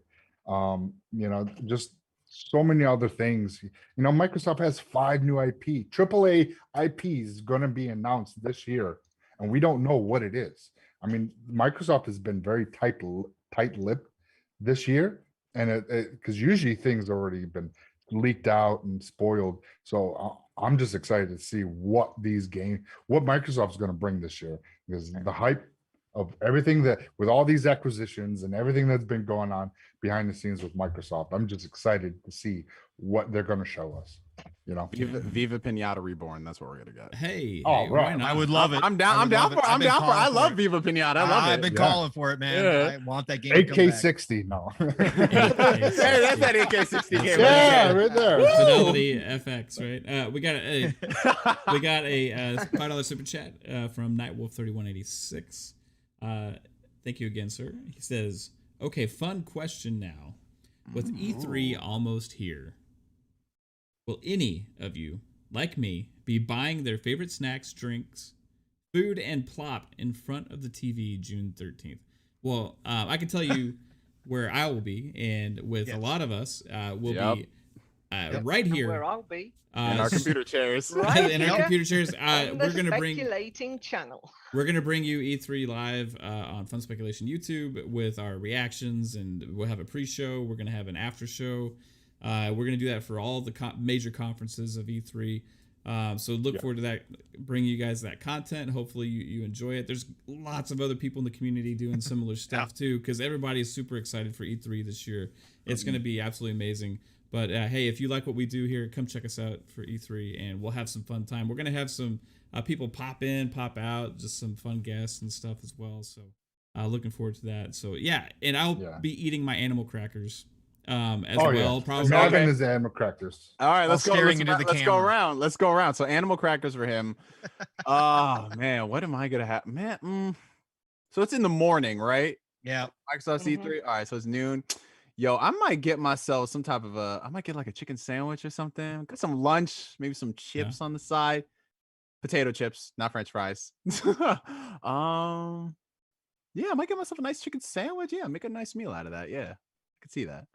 I'm just gonna have it apart from my own presentation that I'm doing with Mr. Badbit, who's the worst. My snack will be just an absurd bowl of cereal. Nice. Just an absurd bowl. What kind? All the cereals, or just what kind of cereal? Do you mix it together? Whatever it is, you put chocolate milk on it instead of regular milk. That's a life hack for you. My man, look at this man of culture right here with the chocolate milk. I just Cocoa Puffs with chocolate milk. Bro, I'm telling you. I've done that, to be fair, in the past, or banana milk. Ooh. Then I feel like I've had one of my 5 a day. Love it. Love to see it. Yeah. Hey, Pong Soul, what's your snack of choice? Well, since it's early in the morning, I'll be fasting, so I don't. Oh, there we go. Yeah, I won't be eating yet. I'll eat afterwards though. That's for damn sure. Yep. I'm gonna have my hot wings, baby, and my popcorn, and a big bowl of sweeties, similar to Mavs, but not the same because I'm in the UK. I'll show you what I'm having, guys. Hold on. Oh, there we cardboard. Go. Yeah, just full of cardboard. I know from Kaitlin you'll be having unfrosted. Nothing. Yo, unfrosted. No, you got to get the frosted ones, right, bro. Now. Thank you. Bro, let me, I'm about to pull this. You can't eat them boring plain bickies. Here we go. Yes. Boring. No, we need the iced animal crackers. Gross. Iced. Put them on. I prefer iced. Frosted. Yes. No, iced. I like the iced. Unfrosted ice is no. You got to go with these iced animal crackers. Iced. You are an animal. You're an animal. Stouffer's animal crackers iced. I'm telling you, bro. They will change your life. No, Mav has the worst taste buds in history. These taste just He really does. Like cardboard to make it. No, they're good. They're good. They're good. Right. But no, man, ice. They're not. Don't even give them any credit. They're little not. pieces of ass. Hey, they're like Mav is Mav is an ass eater confirmed. This is what I think. Only animal asses. Damn. Crackers. I came onto the stream expecting positivity, and y'all just going on his life over the animal crackers. Yeah, because them I have crackers no throw off shame. drive us nuts. Is this an Animal ongoing Cracker thing? I game. feel like Oh, I feel like yeah. we gotta have Yes. it. No, Gotta God. have an intervention. Like, man, Yeah. what's going on? Is it- There. Now he's eating them, staring in the camera. Yo, That's he what just he does does. not care. He's a savage, No. full on Yeah, savage. yeah. Neo is No fucks given. it's one of our emojis in our fucks chat for a given. reason. Oh, okay, there we go. Well, to be honest, I feel like you got to be a savage to be such a reputable gaming insider like Mav. I mean, come on now. Let him live. Listen, all I'm saying is come E3. If we get all these announcements, Mav is just gonna quote tweet and just say, "Told you so." I'm telling you, it's coming, you guys. It's coming. Streamlabs just timed out Yep, Knife Wolf. Night Wolf. Mav. That's just not. He was only repeating- Streamlabs is being a bully. So- Streamlabs is So- an arsehole. sorry, Night All he Wolf. did was repeat what I said about you Yeah. eating So- pieces of Just- ass. Literally, Yeah, just come on. ass and Guys- animal Pack. crackers. I apologize for anybody that gets timed out by these oversensitive bots. But Yeah, I mean, they're saying things like shit or ass or tit or something, and they're getting timed out. Oh I'm no. like, come Uh, on, I'm trying to do yeah. it quick enough, I- but it's being dealt with by another moderator. it I had to implement the bots because of a Yeah, situation the toxic little shit. Yeah, we know. that happened last week. And I No, don't wanna Night get- Wolf, we're Damn. sorry. The bots are overly sensitive. Don't worry Yeah, about it. Yeah, yeah, no, it's dude. Yeah. And he had the is- indecency I'm to telling drop you, in yo. this chat. Listen. This wouldn't have happened. People would not have gotten blocked if Hmm. this man was eating the correct animal crackers. That's all. I'm saying. Yeah, this is No. true. I didn't want to have to implement the Facts. bots, but Facts. I had to because of certain things that happened during one of my streams last week. So No, I feel it, bro. I feel it. I have. I wish I didn't have to have that Obsessed, what there. So about the sorry, shit sorry biscuit? guys, if it affects the Hey, chat. Yeah, that Mav. shit biscuit house. Yeah, baby. Do you eat them ass first? Sometimes I don't really notice. I just take it all in at once. Hey, So- yo, what is going on? Here we go. He's spilling his food. This is when Xbox Ultimate goes sideways. All right, yeah. We going Look left. at We look at going Luke left. But sitting there. Look at Yep. his But I face. will tell you this: Oh. whether it's ass in first or head first, it tastes the same no, either way. Stop it! No. It tastes the Okay, same Luke either way. was- Somebody's to gonna another quote that. level. Somebody's gonna quote that. Put that on Twitter. Whether it's ass first or head first. Streamlabs timed out Night Wolf, but You he get the didn't same time out experience Husk either the way. same shit biscuit. I'm Oh sorry, my Husk. God. I love you, man. Whatever. I love. That's so funny. Yeah, I gotta Oh be my careful God. of the bots. So Yeah. shout out to Wait. Streamlabs Yeah, but for we doing know such a why. shitty job. Are we still I'm on sure the? Are we Night still Wolf on the sharing our understands. snacks? Yeah, Yes, go ahead. yes. Share your Yeah, snack. go Share your for it, snack, Caitlin. Go Caitlin. for it. Okay, so you know when you go into Target and they have like the little food section and they have like that freshly popped popcorn? Uh-huh. That's my Mm. shit. Dude, yo, tell them about Target popcorn. I've been trying to put people on. Fresh It- Target popcorn's the Yes. best. It, I get the to-go bag. Woo! Oh, yes. Gotta have it fresh, y'all. If Oh, any of y'all have a Caitlin. Target near you. The one I have is apple and cinnamon flavored. Oh, That's Really not bad. nice. But That's it's interesting. what do they call it? Bijou popcorn. It's like top of the range stuff. Never Oh, heard of it. bougie, like bougie popcorn. Oh, Bougie. bougie. Bougie. Yeah. Oh, I got you. I Gourmet. got you, Lupa. I got you. gourmet Not popcorn. me. Yes. Caitlin knows all about Gourmet. bougie. Let me tell you. Just look Yeah. at her pictures. Yo, You know how I do. Yes, I Yep. do. Yeah. I'm telling you. Yo, one snack that's actually really good and it is somewhat healthy for you. Tomato basil rice cakes from Quaker. Mhm. That are shit great. right there. Those are fantastic. Valid, you guys. Really? All right, May- I'll I try love rice that. cakes. Try Like it the out. caramel ones. Yep, No. caramel Yeah, those are ones good great. too. The apples, That's the also apple good. ones are Yup. great. Yep. All Yeah. good. It's good line, man. I Yep. love it. I'd just rather eat the dried fruit, like dried apple, dried pineapple. That's I have a bag of that every now and again. Oh yeah, I feel it. I Yeah. just like animal crackers. All right, so who didn't say their snack? Me. Taco. I'm Hey, gonna what's up, get. man? There's a little like food truck that comes down in my neck of the woods, Uh-huh. and they make a killer pulled pork sandwich that is, and they got a hot barbecue sauce that I put on it with baked beans and slaw. Oh my lord! Where do you stay at Psychonauts? I'm about to catch a flight. Oh, Ohio. Ohio. All right, we out to Ohio. It's not worth going to Ohio for. I'm sure. Hey, Like, ain't nothing you wrong gotta with come Ohio. with something That's nearly better as than bad that. as going to Alabama, isn't it?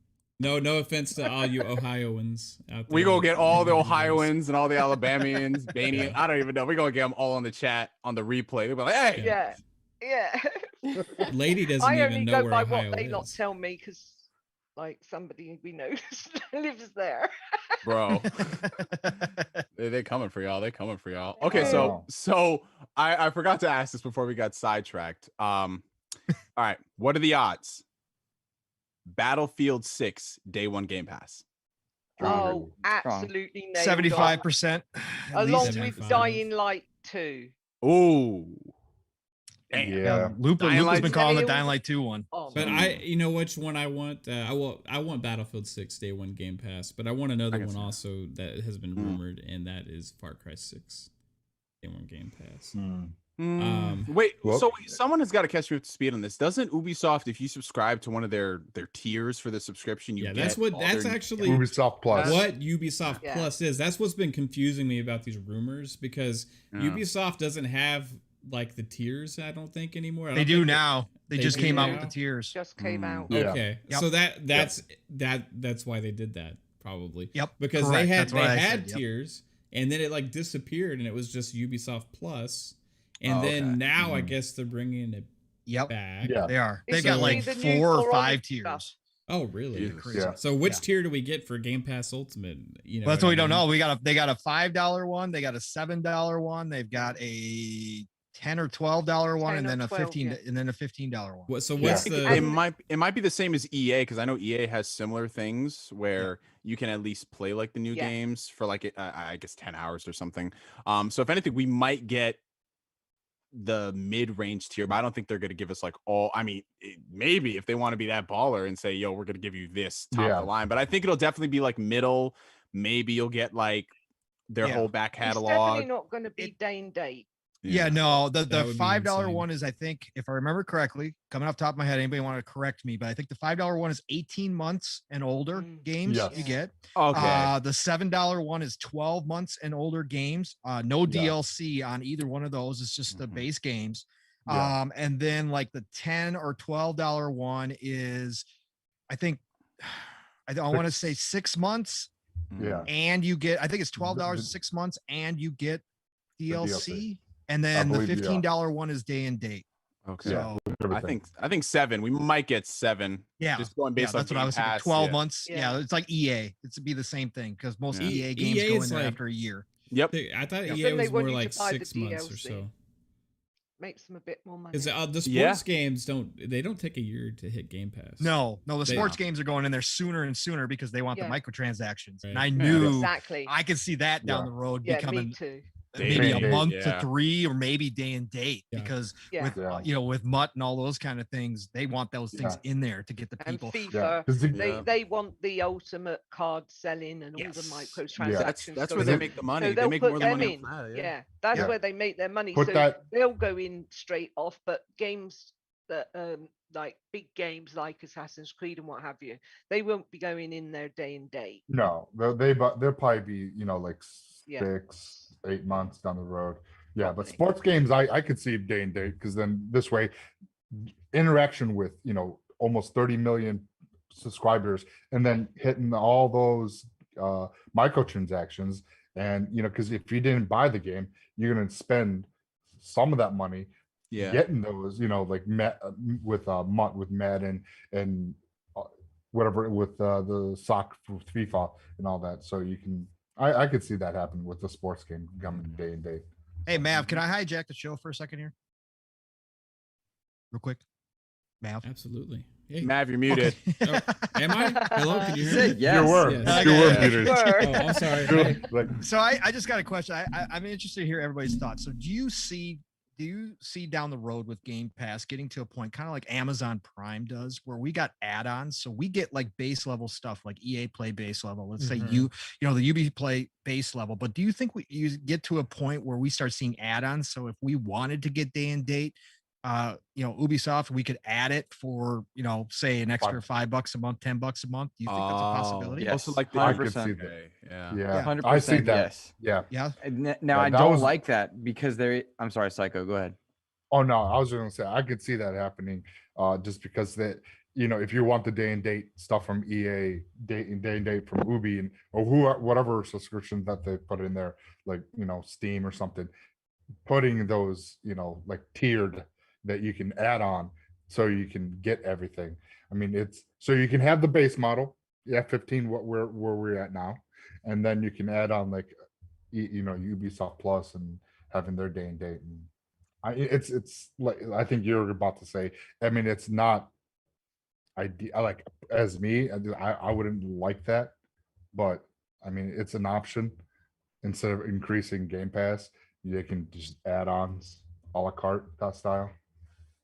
So the tiered systems are not new, and you're more than likely going to absolutely see add-ons like that until they hit a certain kind of invisible ceiling and then realize, oh, we've gone too far, we need to back off. And that number is changing. Where that ceiling is 15 for me is almost there. Like if it was 20, I'd be averse to it, even though it's valuable to me and it would certainly be more cost beneficial and everything else. Something about a $20 subscription feels far more significant than a 15 in consumers' minds. And those add-ons do tend to add up pretty quickly. I mean, we counted up the other day on Cast Co-op how many subscription services we had, and right now I have 9 across all my entertainment. Right. That's a lot, right? That's a lot. And if I'm starting to tack on things here and there, that's pretty intense, which is why I think Microsoft is working with all these acquisitions. They're trying to bring people into their fold now, because cutting those deals eventually will not be profitable, and they will hit a line of diminishing returns if they bump it up too much, right? And then they're less attractive to those third parties that have those games that would come in day and date, and it disenfranchises them from the service and de-incentivizes them from being with Game Pass, and they'll go other places. So right now they're going there. Now, Lupa, I want to hear why, and then let me refute. I'd love to have a back and forth. Hit me with some stuff. Well, basically, it's like buying bulk from a warehouse. The cheaper it is, the more subs you're going to get. And then once they've got the amount of subs they want, the ceiling that they hit, I would pay $20 for Game Pass Ultimate, no problem. You need to learn to cancel your subs when you've watched what you want to watch and restart them when it's something you want to watch, and you won't have so many. But no, I think they will raise the price later on, especially if Ubisoft hits. But I think that they'll keep it at a low price until they hit a certain number that they're looking for, and then they will raise it, but it'll only be a couple of dollars or a couple of pounds. And I think Luke, before you respond, even Luke, at $20. Do you mind if I interject, Luke, real quick? Shoot. Yeah, go for it. Okay. So yeah, with the whole Game Pass thing, everyone's always asking, the profitability of it. There's no way this is sustainable, $15, raising things up, blah, blah, blah. Honestly, I feel like what Microsoft is doing now with all the acquisitions is because they are in an acquisition phase where you got to spend the money to make the money, grow the user base. Every single one of these streaming services has done it before. But I don't necessarily think it's going to get to the point where, okay, let's say they go from $15 to $20, and that's when some people are going to be like, okay, yeah, that's enough, I'm out. But I think if you build up that quality, like hypothetically speaking, if all of these studios land and all their games are incredible and you can't do without them, I think the value proposition is going to exist, because like Netflix, for example, I'm not speaking for everybody, but every single time Netflix has raised the price from $7.99, $8.99, $9.99, $10.99, and now I think it's like $17 if you want to get 4K. Everybody says that, I'm canceling Netflix, I'm done with Netflix, and then the next day Netflix posts, we just gained all these millions of subscribers, and it keeps growing. So I think if the quality is there are going to be some people who cancel the subscription because they're like, okay, well, there's nothing I want to play from, let's say, In Exile for the next year or two. But if it's like consistent, like, oh, okay, this is cool, I'll try this out, I don't think it'll really have like the drastic effects. I think maybe if it's like a company like I don't know, like some, like, let's say if Stadia, for example, like if Stadia tried to do that, but there's no value proposition, Right. here's why they're flopping. But yeah, go ahead, respond. Well, I think it's you're making great points, a lot of which I agree with, which makes me think maybe I didn't make my point as well as I thought I was. But yeah, no, go ahead, bro. The idea of the raising the value of the service and raising the price alongside it sounds really good. But I think there's a point where consumers will be averse to spending that money despite the extreme value that it offers. And I don't know what that magic number would be, but I can tell you that when I have Disney Plus raising its prices, Netflix raising its prices, what else is there? Netflix, Disney Plus, Hulu, HBO Max, HBO, Hulu. yeah. Yes, thank you. When they're all raising, then we get to a point where, okay, I have to make choices. And when I'm forced to make choices, what goes by the wayside? And you have to expect that Sony's going to have a competitor to Game Pass, given that they're the third-party relationships that are seeing the benefits of it. So they're going to want to have their own service. Yeah. What was that? A long time to come. Yeah. Perhaps so. Yeah, perhaps so. I agree with you. I'm surprised they've not partnered with Stadia to do that. Just have the tech, have the portfolio. Like, it just makes together. sense. Like, it's like PlayStation could have completely filled Stadia's needs, and Stadia Google could have completely filled PlayStation's needs, right? But like, it seems like it would have just made sense because Google also has the pocketbook, right? Yeah. You know what I mean? And there's the back end stuff where we know that Sony's partnering with Microsoft. Exactly. It's servers, like, why did they partner with Google? I don't know the back ends. Maybe because Google just wanted to go in off of themselves. Yeah. We I don't can't know. forget that less than 3 months ago, Xbox tried to raise the price of Xbox Live Gold extensively, and we're able to walk that back in one day. Yeah. In one They day. changed it in one day because we asked them to, because we are interactive with the company that we purchase from. Yeah. And I think JF in the comment section made a great point. It's like they tried to double the gold price, but nothing was justified. People rejected it. But if Game Pass delivers, I think it's a different conversation. Yes. And also the fact is that if you go and buy a tin of beans from a supermarket and they cost you, say, $1, just saying, right? But you go to a warehouse and you buy 50 tin of beans at $1.50, then you are making money. The company is making money, even though you think you're getting a deal. And Microsoft have the deep pockets and they have the money to roll out Game Pass at this price, getting more and more people. Say they go to 100 mil, those 100 mil at whatever dollars it is, you know, or pounds. I mean, I pay like, well, I don't pay, but it's 11. I never pay for Game Pass. I use my rewards every year and I get it for free. So what I'm saying is that if you are paying for Game Pass, you're paying about £11, which I think is about your $15, isn't it? And I think that, you know, the more of those they have, then they can roll out Game Pass at the same price because they're getting more money in than if they raised it. I'm not arguing that logic. I don't trust them to do that. That's what I'm saying. I think they will, because they know their gamers are happy. While we're happy, they're in business. While they're not happy, if we're not happy, they're not in business because we just go elsewhere. It all depends. It all depends on if who's in charge of the teams and stuff. So right now, as it is, everything's gravy with the direction that they're headed. But who knows? In 5 years, there could be a completely different team in charge of making decisions. I don't think so. I hope think not. That whoever comes in is going to have the business brains to know this is working. That's But to be fair, too much Luke is right. Luke is right. That is too much faith because let's look at it on the opposite end of the spectrum. PlayStation, they were killing it in every category, from public perception to game launches to everything with the PS4.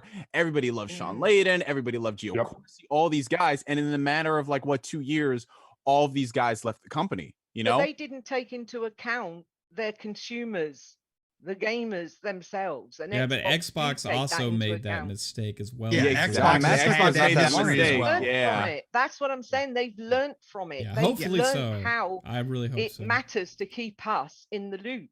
Yeah. We all hope that like that's the case, because for me personally, I just take a minute here, because for me personally, like they get it right now, right? And Yes. and they have done such an amazing job creating something new.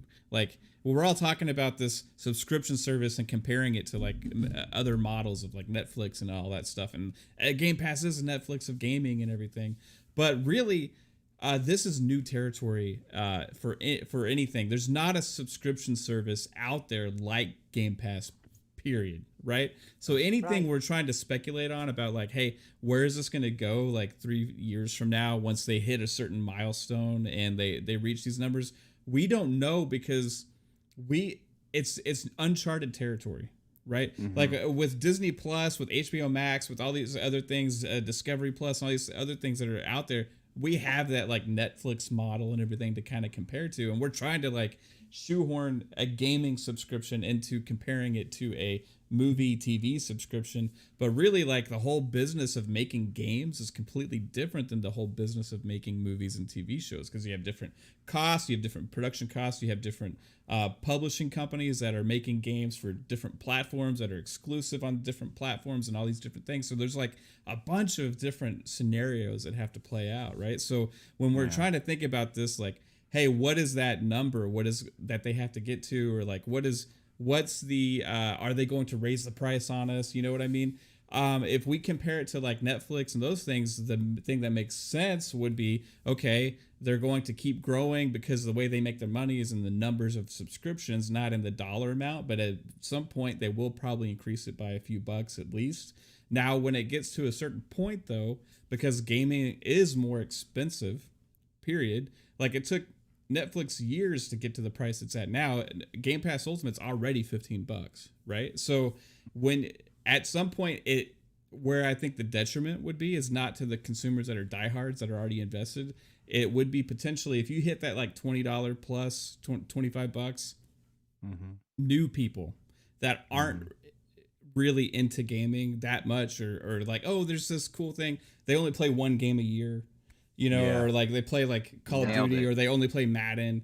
You know what I mean? It's harder to get those people to jump in. You can't sell like Game Pass, for example. I had somebody on my YouTube stream one time because we were talking about Game Pass, and he was basically saying, yeah, I'm a big Xbox gamer. I have like 200,000 gamer score. I buy all my games. So Game Pass for me, it really doesn't do anything. And then for the sports people out there, like, yes, there is a benefit in paying $15 a month to get Madden, NBA 2K, all those games day one. But some people, they like the amount of people I know who just own a PS4 and they play Fortnite and Call of Duty, and that's it. Like they don't buy PlayStation now. They don't need Game Pass. But you don't move in the realms of families. You're talking about single gamers, or a gamer that plays during work when he's off work and stuff. I know lots of families who have 2, 3, 4 kids, and Game Pass is like, I tell them, get a Series S, get your Game Pass subscription, get it free with rewards. Every month your kids are set, and they love it. Their kids are set with whatever games they want to play, and she doesn't have to pay any more. Yeah, and that's an easy sell to families, for the casual gamer. And like Huss says, Sony don't have the money to do something as big as Game Pass, especially when you consider the dev/studio looking at what is offered by MS versus Sony. So again, an indie gamer says the unique part of online subscription service is that they don't have to do anything more to service their clients, and you don't need to push that price to counteract a workload, just provide it. All true. Oh no, I mean, it's true. Like what you're saying is true, but at the end of the day, it's going to appeal to who appeals to. So there's going to be families who want Game Pass, and there's going to be a lot of families who are just like, no, I don't want another subscription service. Just like there's single people like us who want Game Pass, and there's also people who don't. So I think it all comes down to what you perceive as value within the range of like $15 to $30, you know? Yeah. And I think we need 3-Bit says that there's a girl called Sarah Bond. Who Sarah, amazing. The conference in the position underneath Phil, and she'd do great if she's in charge. Yeah, if her and Pete Hines take over, Pete Hines take over Xbox someday, I'd be very confident. Yeah, we just have to be wary that, like, okay, let's say the CEO of Microsoft changes, right? Those things can happen. Or Okay. Satya right. heads out. So let's say that trouble. happens, and then you have a different mindset. You know what I mean? In the board meetings, and then let's say Phil retires and goes and he changed the world of gaming forever, and he's done with it. And then it's like, okay, so let's say Sarah Bond moved on and got a CEO job at some other company because she's highly touted, right? And then okay, who they get? They go and see what other company is successful. And they say, okay, this person is good. Let's go hire this guy. And it turns out to be another Don Matrick, right? Like, you just never know. I'm not saying that that's what's going to happen, because I think, like you, Lupa, I think odds are they see the success of what they're doing is working, and they're afraid to screw it up. That's why they're so quick to flip that switch back over when they made that announcement about the price hike, and then they saw the reaction, like, okay, we can't have this negativity for no reason because this is like stupid. Let's okay, now as long as they keep earning the fans over time and the subscription numbers keep going up, then I think they're more likely to stay on put. Where it would get scary is if the numbers for Game Pass were to flatten out before they expected. And then at that point, it was like, okay, is the business model going to keep working for them or not? But I don't think that's going to happen. I think it's such a successful thing, and they have such a head start, and they are in the buying phase still. They're still making these deals and making partnerships. They're still acquiring things. Satya Nadella said they're still looking for studios. So they're going to keep pouring that value. And I've talked to people that have completely flipped my mind on this about, hey, how are they going to fit a subscription service into Game Pass and not increase the price of Game Pass? Because like when everybody's saying Ubisoft Plus is $15. Game Pass Ultimate was $15. Like, how is that possible? Well, people were saying like Microsoft wants to explode the number of Game Pass subscriptions. So if they actually were to do that and fork over whatever it costs to get that, or come up with whatever partnership deals or whatever, and the Game Pass numbers at that point would just skyrocket, right? So, if that could be a potential good investment for them, right? For the future of the platform, especially if you have heavy hitting games come out, like potentially a Splinter Cell, like a Far Cry, like an Assassin's Creed game that are people see as multi-platform, but all of a sudden, on our system and our ecosystem, you get to play it at no additional cost. On every other platform system, you have to pay $60-$70. And then the more of those kind of things you get from these big multi-platform games, potentially, then it's not just the first party anymore, right? So that's where you're going to see the numbers really shoot through the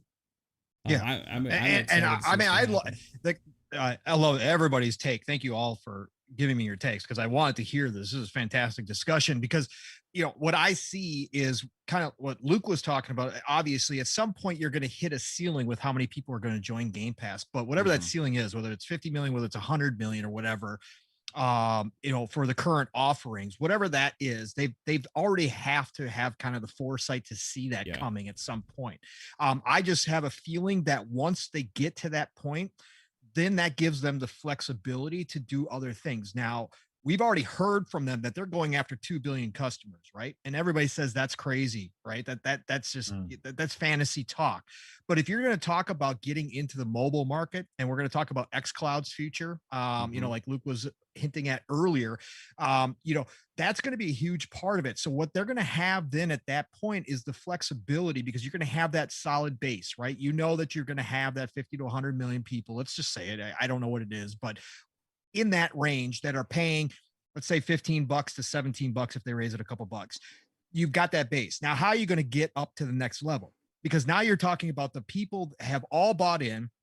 And now, for whatever reason, like Neil was talking about, the people who only buy 1 to 2 games, who only play sports games, who only play Call of Duty. What are you going to do with those people to get them into Game Pass? Well, I think that's when you start tiering, right?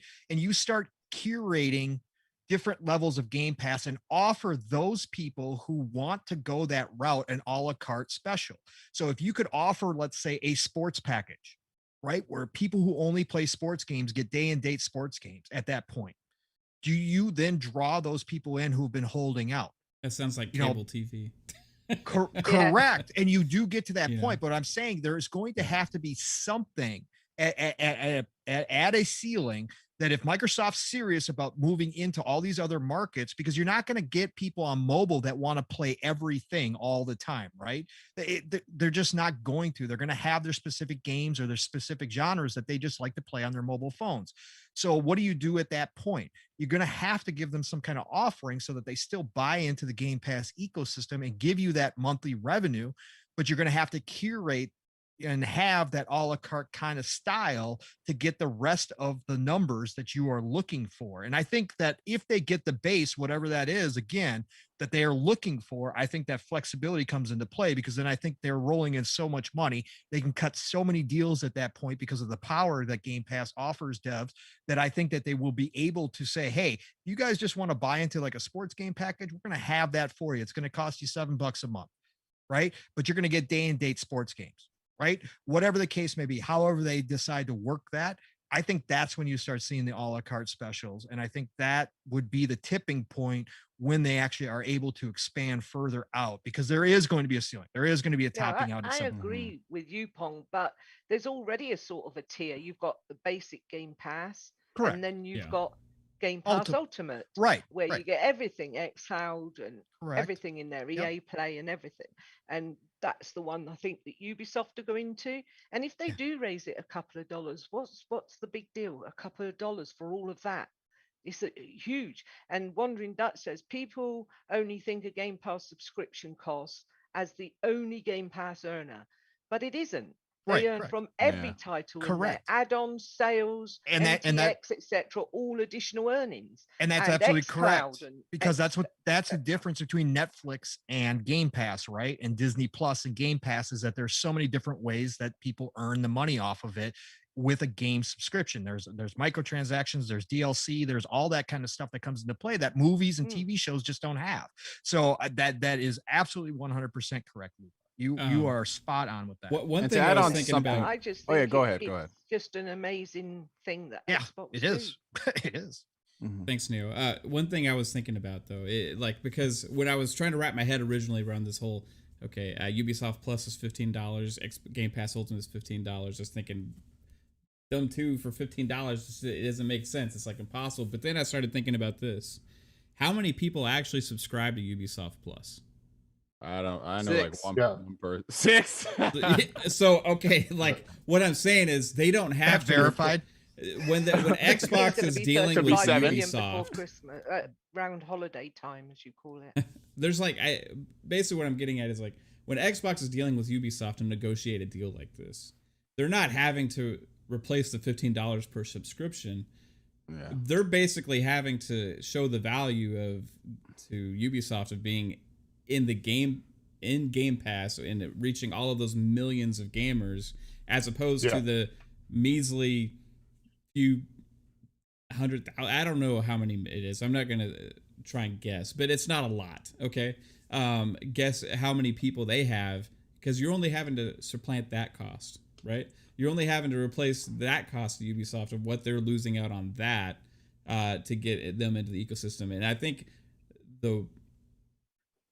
it makes more sense for a person like Ubisoft to reach 30 million gamers immediately, to potentially have microtransactions and all those things. You're going to gain more than basically what you're losing by the few customers that are gonna. Okay, I have a question. Since I don't subscribe to the Ubisoft service, is that only on PC right now, or is it on? Yes. And Stadia. It was on Stadia too. Okay, so this is what's interesting. It's on PC, which is right now the platform that has potential access to the most amount of consumers, and the fact that their numbers aren't where they want them to be, I don't see how they would lose anything by bringing it to Xbox, because at the very least you still get that reoccurring revenue, right? And one thing that I've also just talking about Game Pass in general, I think in order for this to stay and succeed, the culture has to be cultivated over at Xbox and Microsoft. And I think one of the reasons why, and I might be totally off base with this, at the launch of the Xbox One, for that period of time, 2013 to 2016, those are rough years. Some of the roughest years for Xbox. And not that long ago. Yeah. This is so surprising. Exactly. Yeah. And I would not be surprised. I heard rumors and rumblings, and Luke, you might be able to add on to this, that there were people at Microsoft who wanted to get rid of the Xbox brand because it was no longer profitable. Yes, They were losing a that lot is of true. money.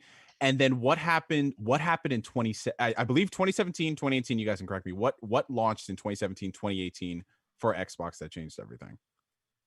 Game Pass. So Phil one is a Game gamer, Pass. and he took charge. And then you had to look at, so Phil's like, all right, we need something that can appeal to Microsoft, something that they would like. And what does Microsoft like?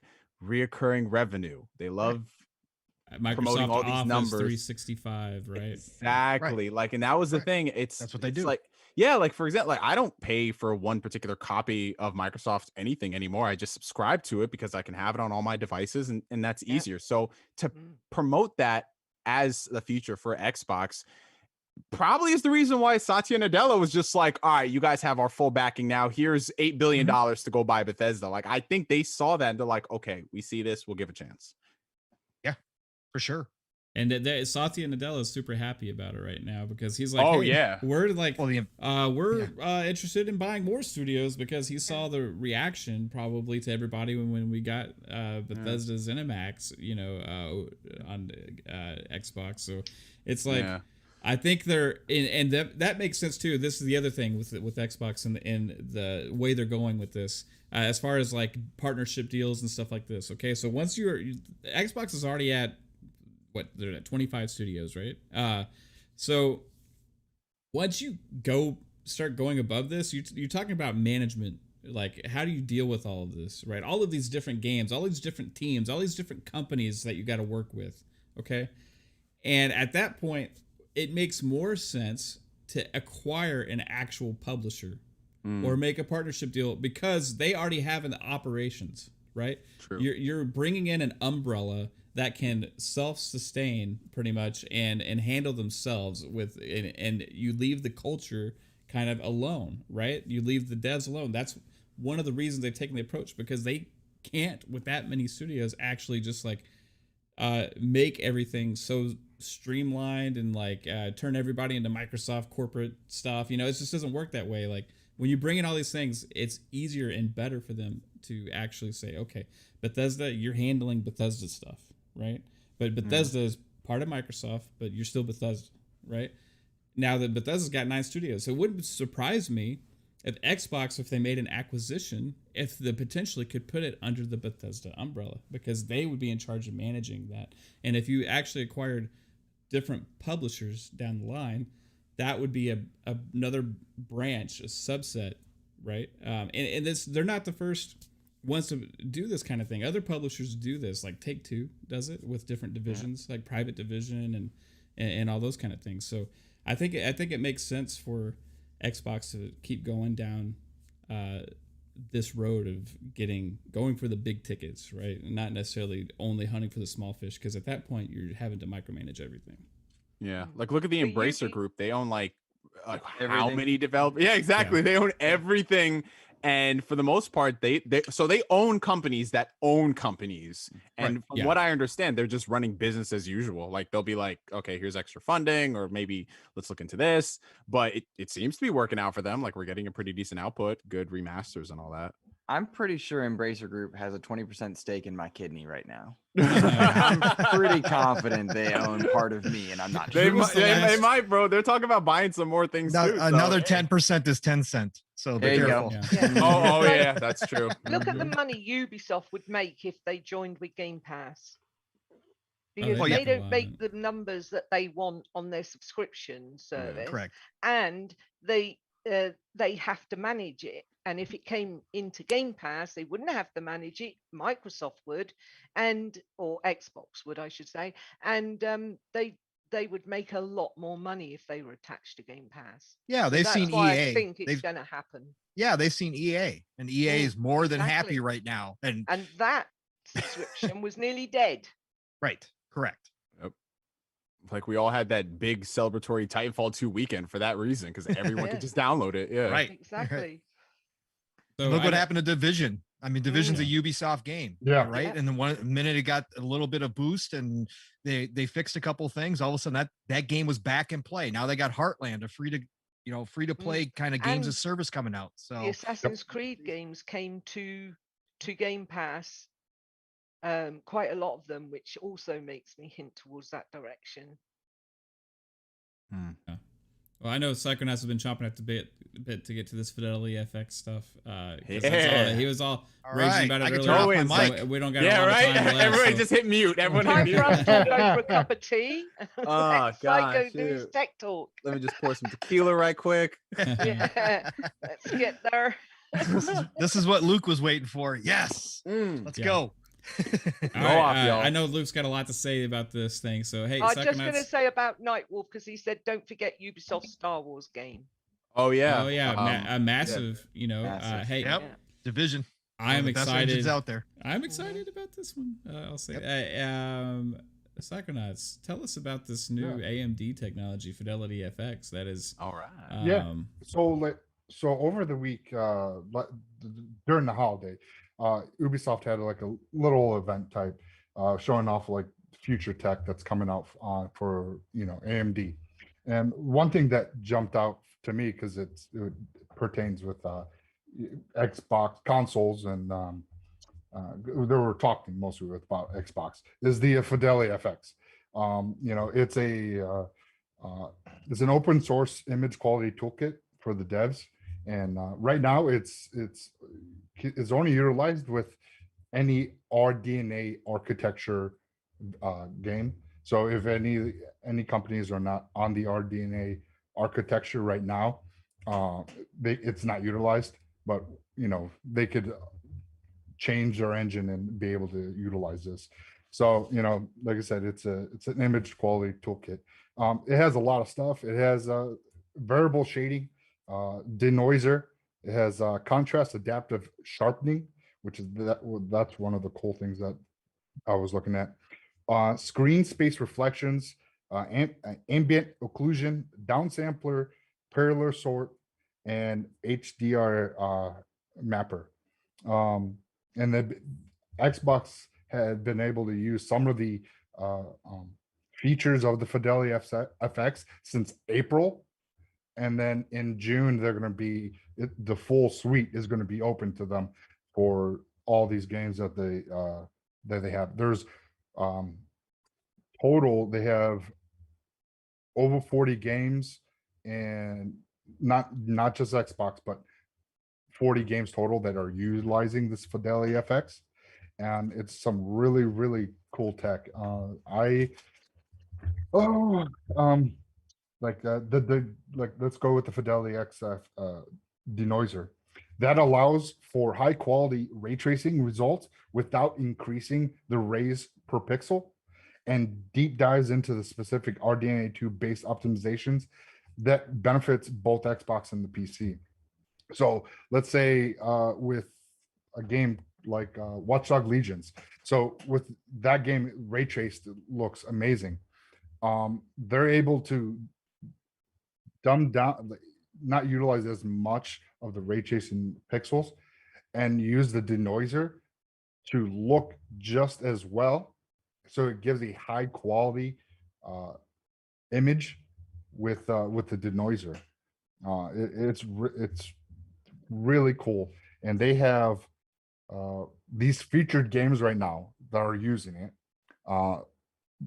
Resident Evil Village, Far Cry 6, Dirt 5, The Rift Breaker, Terminator Resistance, Resident Evil 3, Monster Hunter World Iceborne, Tom Clancy's Ghost Recon Breakpoint, Gears 5, Borderlands 3, Resident Evil 2, World War Z, and those are going to be like the full optimization of this toolkit. So are they going to get updates to enable that, or like? Yeah, I was just about to ask that if they're going to get any updates on the consoles too.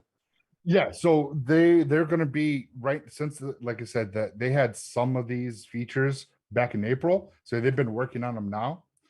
In June, they're going to have the full suite available to them, so they can implement all these into the engines and to utilize this for the games. So when they come out with an update, like they got like Cyberpunk, when we're getting the next gen updates, well, the reason why we didn't see anything coming out sooner is because June is when all these are going to be available to the developers. So that's why we're seeing possibly a holiday for that optimization for a game like Cyberpunk. So I mean, there's so many games. They got 32. Xbox has 32 games that is going to be utilizing this open source tool set, and so a lot of games. There's so much more that what these could do. So these games are going to be optimized. So they look great now. They're just going to look even more. They're going to look a lot better then, because they can use less resources for these games and optimize them to look, so they can use like 1080p textures, but upscale it, and it to us visually it would be 4K, but it's only using 1080p resources. So there's no hit to the hardware when it comes to that. So like I was like before the show, I was talking about like we could see games 4K 120 with ray tracing. So we get, so 4K 120 with like high settings, easy once these developers start using these tools, because they were not, all these tools weren't available yet. I mean, we're just getting the Fidelity FX here June. So it's going to take a little bit of time, but I'm telling you, in about a year or two's time, with they're sitting there and they're playing with these toolkits, these games are going to come out looking amazing. I can't wait. The crazy thing about this whole 3 or 4 situation years. is like I thought there would be a lot more tech mumbo jumbo that I'd be like, whatever. But the second you like start explaining it, like similar to DLSS and all those things, I can realistically see why both PlayStation and Microsoft have been like touting all these things. Like, okay, yeah, power this, power that, and everything, because they're going to introduce this technology where you can achieve those things without sacrificing the performance, which is one thing that kind of bothered me, like going into this generation before we learned all this stuff, because I was just like, okay, so we're going to get more powerful hardware, but games are still going to be 30 frames, right? We might have a performance mode or two, but now when I see stuff like this, and also because I've been gaming on the PS5, Insomnia Games, like their technology, what they do in order to make like games look better at particular resolutions, like how they're able to pull, like at first it was with Spider-Man, like 4K 30 ray tracing, and then I think it was 1440p 60 for performance, and then they came out like, okay, we have performance mode that has ray tracings, and they just dropped that like 2 months afterwards. So that stuff really excites me, and if it doesn't like really tax the hardware to that point, dude, sign me up. Oh my God. And that's why, to me, like I see these games are getting delayed, and it makes sense why a lot of these games have been pushed back. It's because a lot of these toolkits weren't available. Now that they are, or they're going to be, at least because the Fidelity FX is their super resolution answer to the DLSS. So I see these tools now come. Now a lot of this stuff makes sense why these games got delayed. So yes, it as a gamer, it sucks that our favorite games are being delayed, but if they're giving these tools to better optimize those games, I'm okay with delay it. Like Halo got a year of polish. And then they got all this on top of it now. Oh my God. Well, one thing too with Xbox is I have faith that they're going to update our games with the tech as it keeps improving. Oh man, because that's one thing they've been really doing well, especially since this gen launched. Like we're getting so many updates, like FPS boost and the auto HDR, and like if a game, I don't know how realistic this is. I really don't. It might take a lot more work than FPS boost. But do you guys ever think they would ever introduce something that's a resolution boost? Yeah. Dude. Yeah, they got that. That's JR Ronald said that that's something they're looking at. So yeah, that's machine learning. Yep. Okay. And with the Fidelity FX can optimize the graphics ×3 and FPS by 3 times. Oh Lord, bro, because that's what I'm saying. There's a ton of 360 games like for me, Red Dead Redemption 1.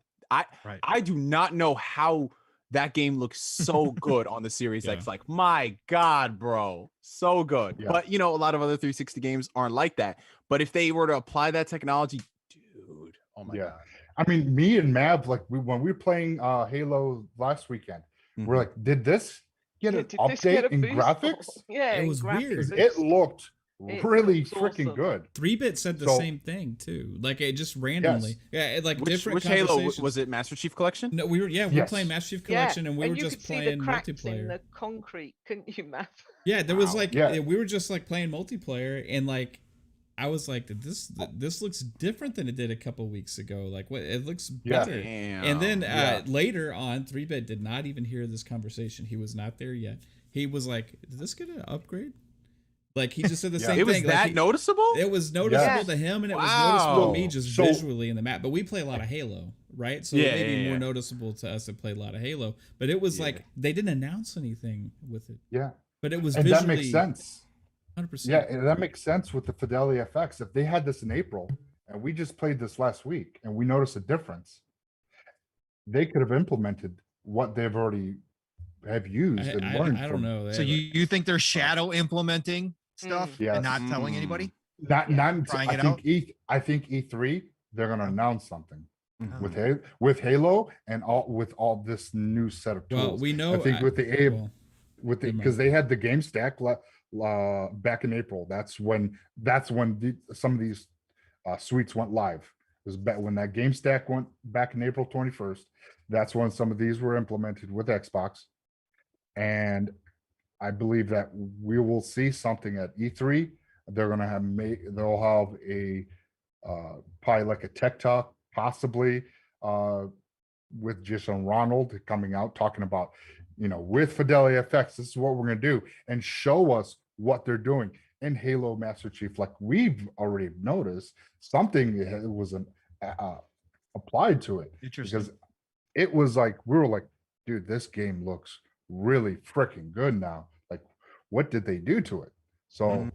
Yeah, we were Hardcore- playing Halo 2 Anniversary, I Hardcore think. gamers are going to notice it for sure. And as I've always said to all of you, that the Series X is not using the power that's in that box. And when it does, and when it is fully implemented, you're all going to have your minds blown. It's going to be unbelievable. Well, the thing too, Lupa, is it's not just like the Xbox. Which the thing they did with the Xbox that No. was like the best thing is they future-proofed it, right? So Yeah. they Yeah. future-proofed This is it it. for all this tech, right? But then all this tech now that they keep announcing is finally starting to like hit and come Come to out, like fruition. Unreal Engine 5, right? Studios have just started working with it. looks It just came out. amazing. 3-bit says this thing is mind-blowing and it's going to change Yeah. gaming forever. Just the engine of how it can put like all these textures and things onto the screen without any kind of hit to the performance. He's like mind blown about it, and he said it's going to change gaming forever. Now you combine that with what these other companies are doing with like AMD and Nvidia and stuff, and then you say that okay, our machine on Xbox is capable of actually using all these tools, right? So that gives me hope. Yeah. Like 3 or 4 years from now, what are the games that have started to be made next year and that are going to be coming out, like let's say like 2025, 2026? Like what are those going to look like?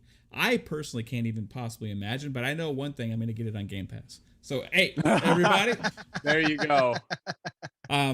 we got to wrap things up because we've been going for a while. I want to shout out again to this amazing chat who's like been absolutely on fire Killing it. tonight. Yeah, this and chat has been on point. Like every time I have like a concern, they're already typing there like, oh no, this is what it means. And I'm like, oh, thank you. You guys educated me. I need that. Thank you. Yeah, you guys rock. We love you. Absolutely. And thank you for all the support. Just being here, sharing, liking, subscribing to the channel, channel membership, or whatever you do, even if you just like say hi or just watch a minute of us at some point. We super appreciate it.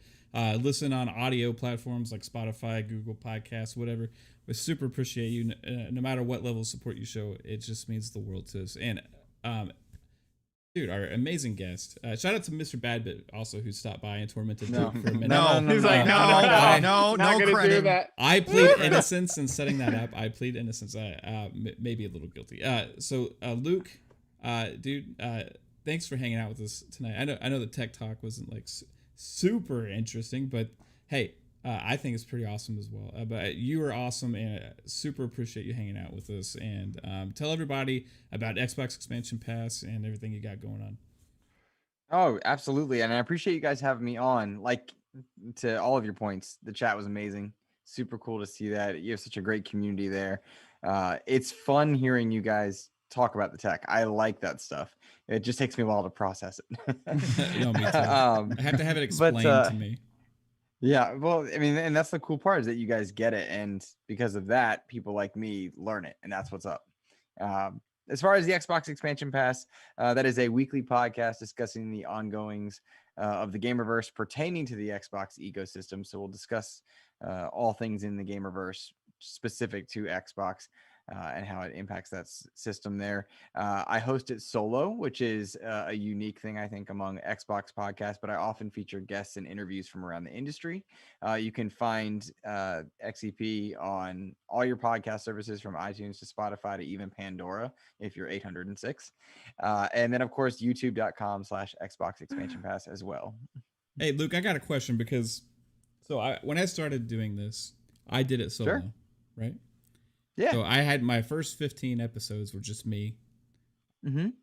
How many times do you like just screw up talking in the middle and like just say screw it? Is it worth editing that, or do you just like start over? Oh man, it depends, of course. One of the nice things when you do your own show solo and you're not adherent to anyone's schedule is that if you're not feeling it, you don't have to do it right then and there. Yeah. And that is a really healthy piece of advice, I think, for any content creator that's making YouTube content or anything else. If you're not feeling it, give yourself a break.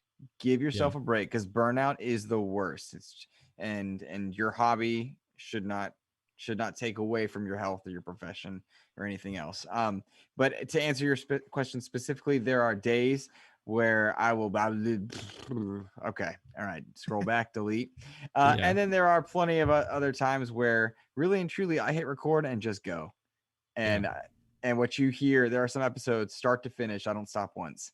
It is it's hard. It's harder to do by yourself. That's why I'm asking, because like it was interesting trying that, and I'm super glad that I don't have to do it anymore. So I highly respect you for the skill of being able to still pull that off, man.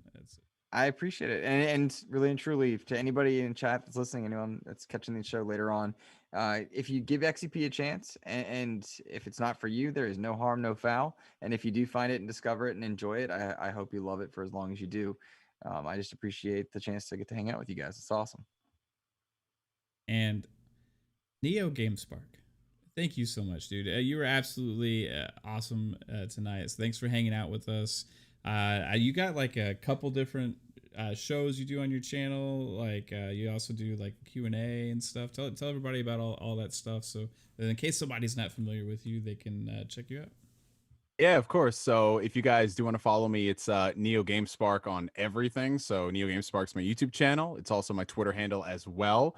And before I even get into like just pimping myself out, because that's just the most I hate doing that. Like pimp yourself out. I'm like, no, whatever. Dude. I just want to first off shout out to the chat. You guys are killing it tonight. Shout out to y'all, but also shout out to everybody in the Xbox Ultimate family. Shout out to Luke.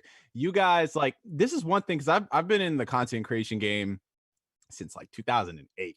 You know, I've been making videos since then, and I've always kept it as like a hobby in my back pocket. So there'll be like some weeks I do videos, some I don't. But one thing I've just learned to love so much, and this past year has reinforced it, is just the people who are real in this community. You've got to support them. You've got to support them. You've got to show them love, and you've just got to, like, it's so hard to find genuine people on this and like in life, but just in general on the internet. And when I see people like you, Mav, like Pong, like Luke, like Lupa, Kaitlin over here chilling, I mean, she's still kind of Mav. I mean, I don't know what the off-screen conversation is going to be afterwards, but hey, I mean, I know how to make it work. like everybody here, and just everyone has got their own personality. They've got their own swag, their own style, and that's awesome, you know. So from the bottom of my heart, thank you for having me on the show. Like, truly, that means a lot. I mean that, like, I love seeing what you guys have done and what you're going to do in the future. And like I said, these are the type of people you need to support, y'all. The people who are genuine, who make you laugh. Like that's the beauty of it. But to get into the boring part about it, me pimping myself out. Yeah, so I do a somewhat regular like weekly Q&A, which is just free flow, free form discussion. You guys ask me questions. That's called Ask Neo. I usually host them every Friday. Past 2 weeks I haven't because, like Luke said, sometimes you just got to take personal days. You got to take personal days, and if you're not feeling it, you're not feeling it, and you just come back and you fight and you punch back twice as hard.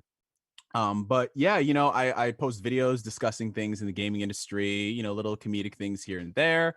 But yeah, everything is at NeoGameSpark if y'all want to follow me. And I can't wait to just discuss E3 with y'all on Twitter. It's going to be a fun 2 weeks. I can't wait. Yeah, man. And both of y'all have open invites for the show. I love having you guys. If you ever would be willing to come back, we would love to have you again. Yeah, man. Thank you, brother. Absolutely. And hey, baby, love you. We gotta start. He got in trouble. Where, He's in trouble. Where can Baby, I love everybody you. find you, sweetie?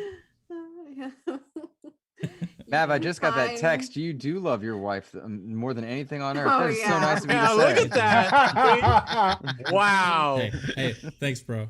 Bullshit. That's why Luke is better than Bad Bit. See? That's Hey. You can find me sleeping in my bed alone tonight. Nice one, Kaitlin. She my gal. Whatever. No. I got my animal crackers. I'll be okay. The ass tasting animal crackers. You enjoy that ass tonight, okay? Hey. It's the only ass you're getting for a while. Oh! Yeah. Cardboard Okay. ass. It's great. Okay, you can find me on Twitter at KaitlinX0615 and on here every Friday. I want to thank both of our guests. You guys were freaking awesome. And the chat, wow. You guys were fire tonight. I know we I keep couldn't saying it, keep but up. Shout out to really, the chat, bro. wow. Amazing. Yeah. The Doghouse. extraordinary assassin Lupa who will defend Xbox with her life. There we love go. you. But I play on anything. Yes, she does. She does. She loves gaming. Period. And I again, like Stubbs had a great interview with Lupa on Stubbs gaming, Stubbs cast. I advise anybody who wants to hear her history that I'm jealous of the history that she has with gaming. Go check that out because she dives deep into that. Now, Lupa, where can everybody find you? But I also want to thank chat. It's been a great discussion tonight. We've had some great chat in there, and you know, they're really good people, and I love you all. You know this. Thank you very much to Neo and to Luke for coming on. You are awesome guys. I love to have good discussions and backs and forth. So that was cool. And you can find me here every Friday night, 9 p.m. Eastern, 2 a.m. UK time, and you can find me on Xbox and Twitter at Assassin Lupa. And thank you very much for an awesome night of gamer chat. Heck yeah. All right, mellow fellow, my man, the tech expert who coached us all, Dr. Psychonaut. Dr. Psycho. Professor we're 3-Bit missing was 3-Bit. proud of you tonight. Yep. Professor Yes, 3-Bit was yes. proud of you. Yes. Yeah, I saw him in chat. I know that if he was here, we would have gone way deeper. But I didn't want to. Hey, you better calm down saying way deeper. Mav is Pause. over here, man. Yeah. You better Mav doesn't enjoy know those anything animal about that. crackers. Oh, there you go again. There you go again. Oh. Oh no. We gotta get out of here. We gotta get raunchy. All right, guys. You guys can find me at Psychonauts everywhere. You can find me on my YouTube channel, Gamer Chat Podcast. Gamer Chat's one word. Fun Pop. News to come about that. Possibly different time, different day. We'll keep you guys informed. And here every Friday with the Magnificent Seven on Xbox Ultimate. And then afterwards, we're going to be playing on Xbox After Hours, Ultimate After Hours. We will play probably Halo again, and just like how we are now, we're just like that in the party chat, playing Halo, having a great time. And I love you guys. Chat's been on fire. Thank you for, Luke, and NeoSpark. You guys are awesome, and can't wait. And if you guys come on later on tonight, it's gonna be great. And I love it. Thank you guys. Much love. Pong. Mav's eating his feelings right now, everybody. He's eating his feelings. He's eating his feelings. Straight up. That's the comfort eating I'm talking about.